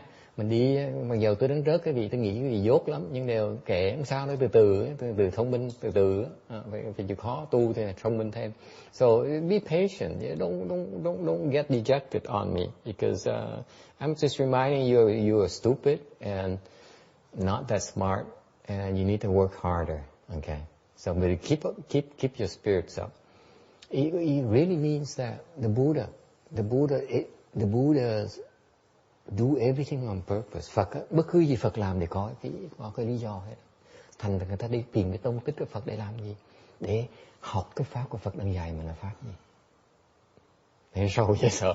Có ngày nữa cần đi sâu. Thành ra tôi muốn đi sâu quá, tại sâu quá tôi phải chửi cái vị tiếp. You see how profound it is? It says, because everything the Buddha does is for a reason, therefore we follow and trace what the Buddha did to kind of get at what he's trying to teach us.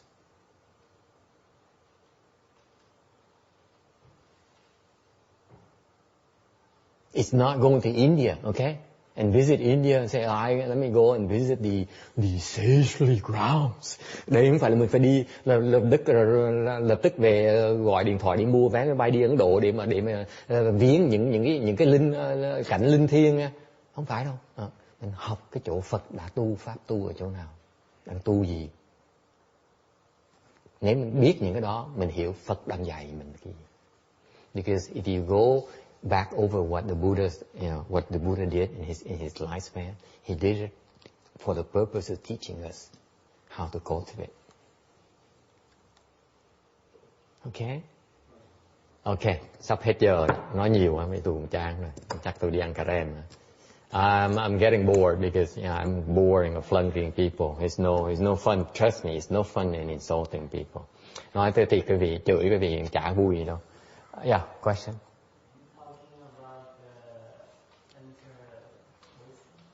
Oh, is it enter? Yes. What about it? In the 10th chapter, it says talking about the Bodhisattva. Yes. They dwell in the state of wisdom in which all Bodhisattvas dwell, and enter that place of wisdom which all thus-coming ones enter. Excellent. Okay. Now, Vietnamese.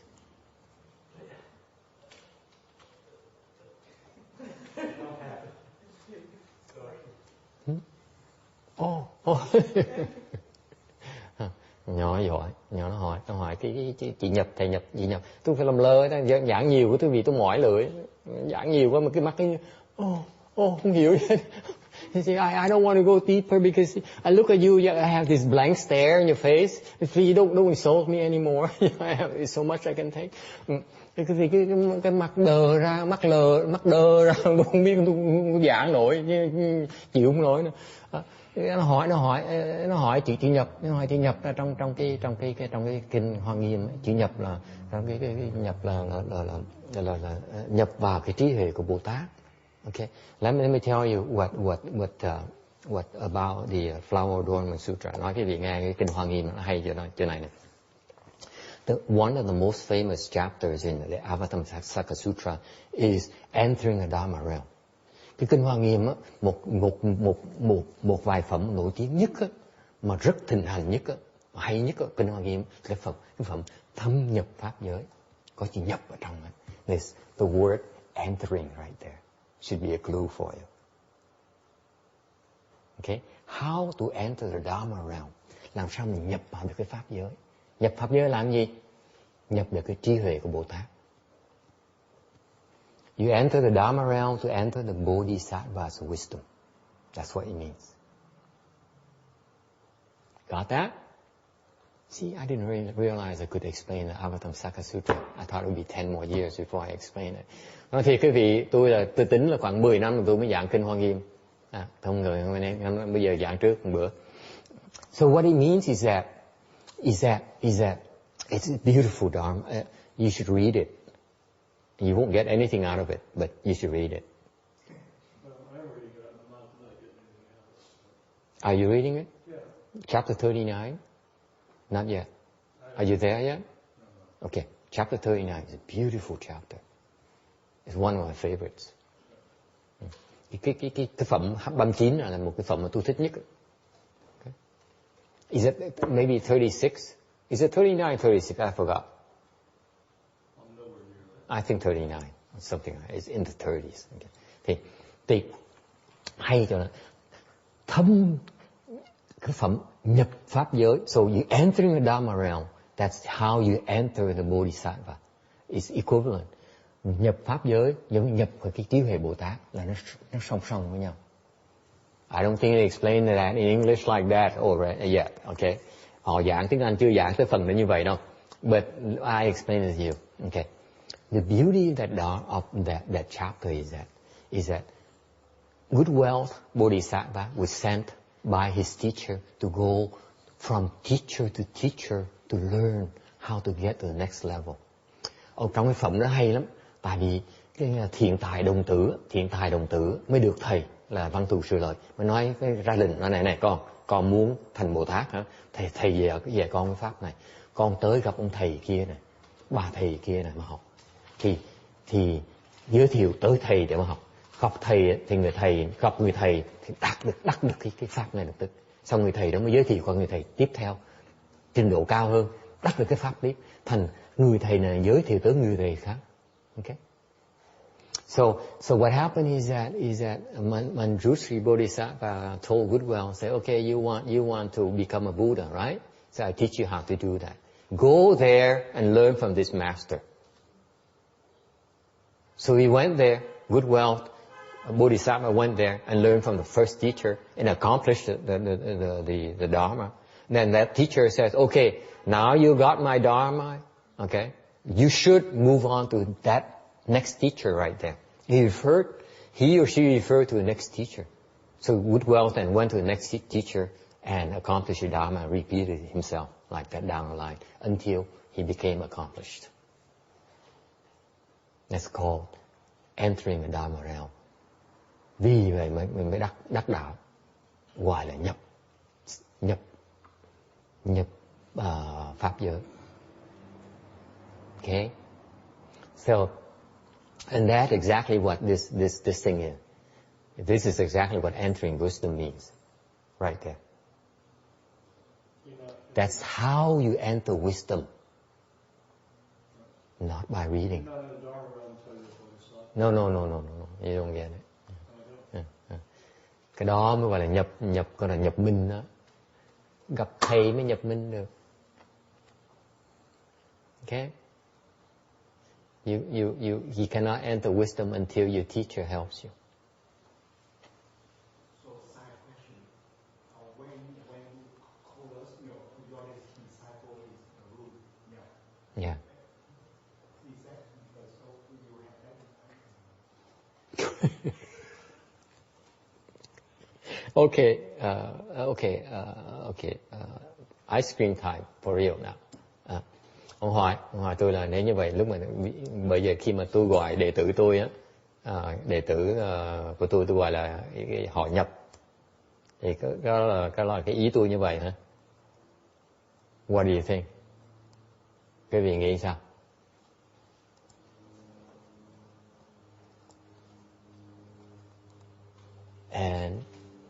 And many of you will. Tôi trả lời, có nhiều người quý vị sẽ nhập pháp giới. Many of you will enter the Dharma realm.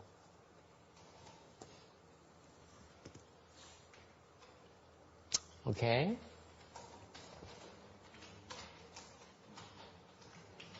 Okay, I'm getting bored because you have this blank stare that makes me very uncomfortable. Maybe it's too deep. I should not go this deep. Tôi phải ngừng lại ngày hôm nay, tại ngày hôm nay quý vị có vẻ hơi mệt một tí thôi. Mình chắc đi hơi sâu một tí, quá sâu. Is that okay, or you want me to finish this slide? Hoặc là quý vị muốn tôi là xong cái này, là xong mình nghỉ. Are you sure you can handle it? Remember, as you know, the rest of it might take a long time. That's just quickly, please, master, quickly. Tôi hỏi là muốn tôi làm xong cái tấm này không, hay là nghĩ rằng từ sau mình làm tiếp. Nói muốn làm xong chứ chắc đủ thời giờ làm xong. So, tôi sẽ nói cho lẹ thôi. Long practices without stopping. Lũy hành bất chỉ, có nghĩa là đừng có bỏ cuộc. Tu đừng có bỏ cuộc. Don't give up. Keep on going. Keep going, RJ. Okay, don't stop. You're on the right tracks. You're doing well. Đừng có bỏ cuộc. Đang đi đúng đường rồi. Tiếp tục đi đi. Đừng có ngừng. Gather away places. Tụ họp, hội ứ đạo tràng. So you get together. This is called Great Assembly Dharma. Hội ứ đạo tràng có nghĩa là gọi là pháp đại chúng. Mình tu chung với nhau. Đừng có dài tu riêng là chết. If you cultivate by yourself, you will run into trouble, big trouble.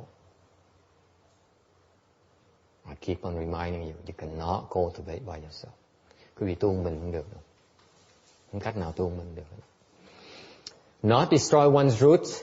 Đừng vô hủy kỳ căn. Đừng có những cái gì mình tốt á, những cái phước đức mình tích tùng tu trước này đó, mình đừng hủy hoại nó, đừng có phá nó. Do not destroy all the blessings and good roots you accumulated so far because you need them to keep on making progress. Not lose pride and merit. Đừng vong thất tiền công. Những cái công mình lập lúc trước đó, đừng có làm mất. And not lose a mind for the way. Và đừng mất đạo ý. Okay, see how fast I can be. Thấy lẹ chứ sợ. Okay, final question. Có ai thắc mắc gì cuối cùng trước khi mình đi về? Final question before we wrap it up. So how does all that relate to count blessings? Counting blessings? The title is Count Blessings. What do you think? Câu hỏi là thì mấy cái này nó có liên quan gì tới cái đếm mấy cái phước đức mình? What's the correlation? Huh? Doing all these will build your blessings. Yeah. I'm just curious about the word count. Or it's just... Appreciate what you have.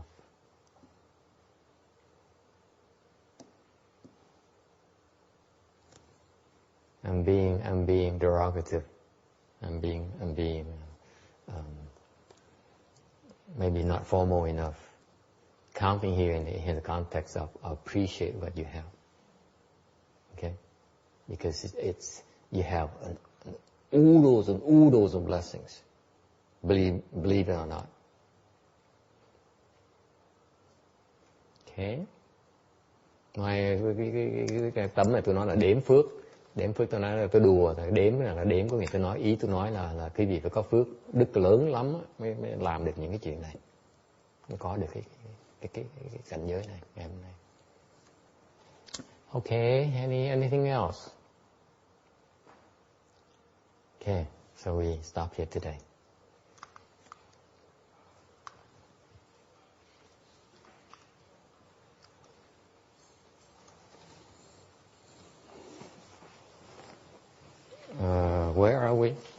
I forgot where I was.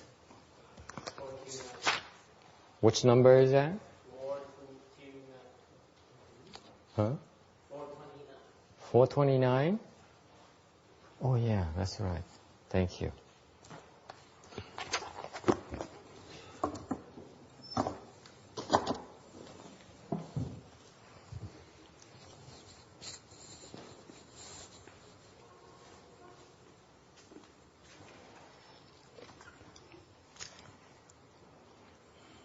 You need to solder this. Jimmy, you keep on forgetting.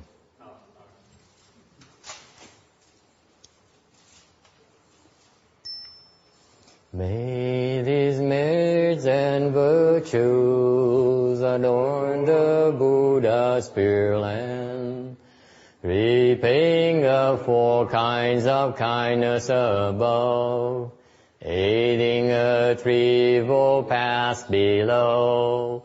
May those who see and hear all bring forth the Bodhi mind. And when this retribution body is done, be all born in land of utmost bliss.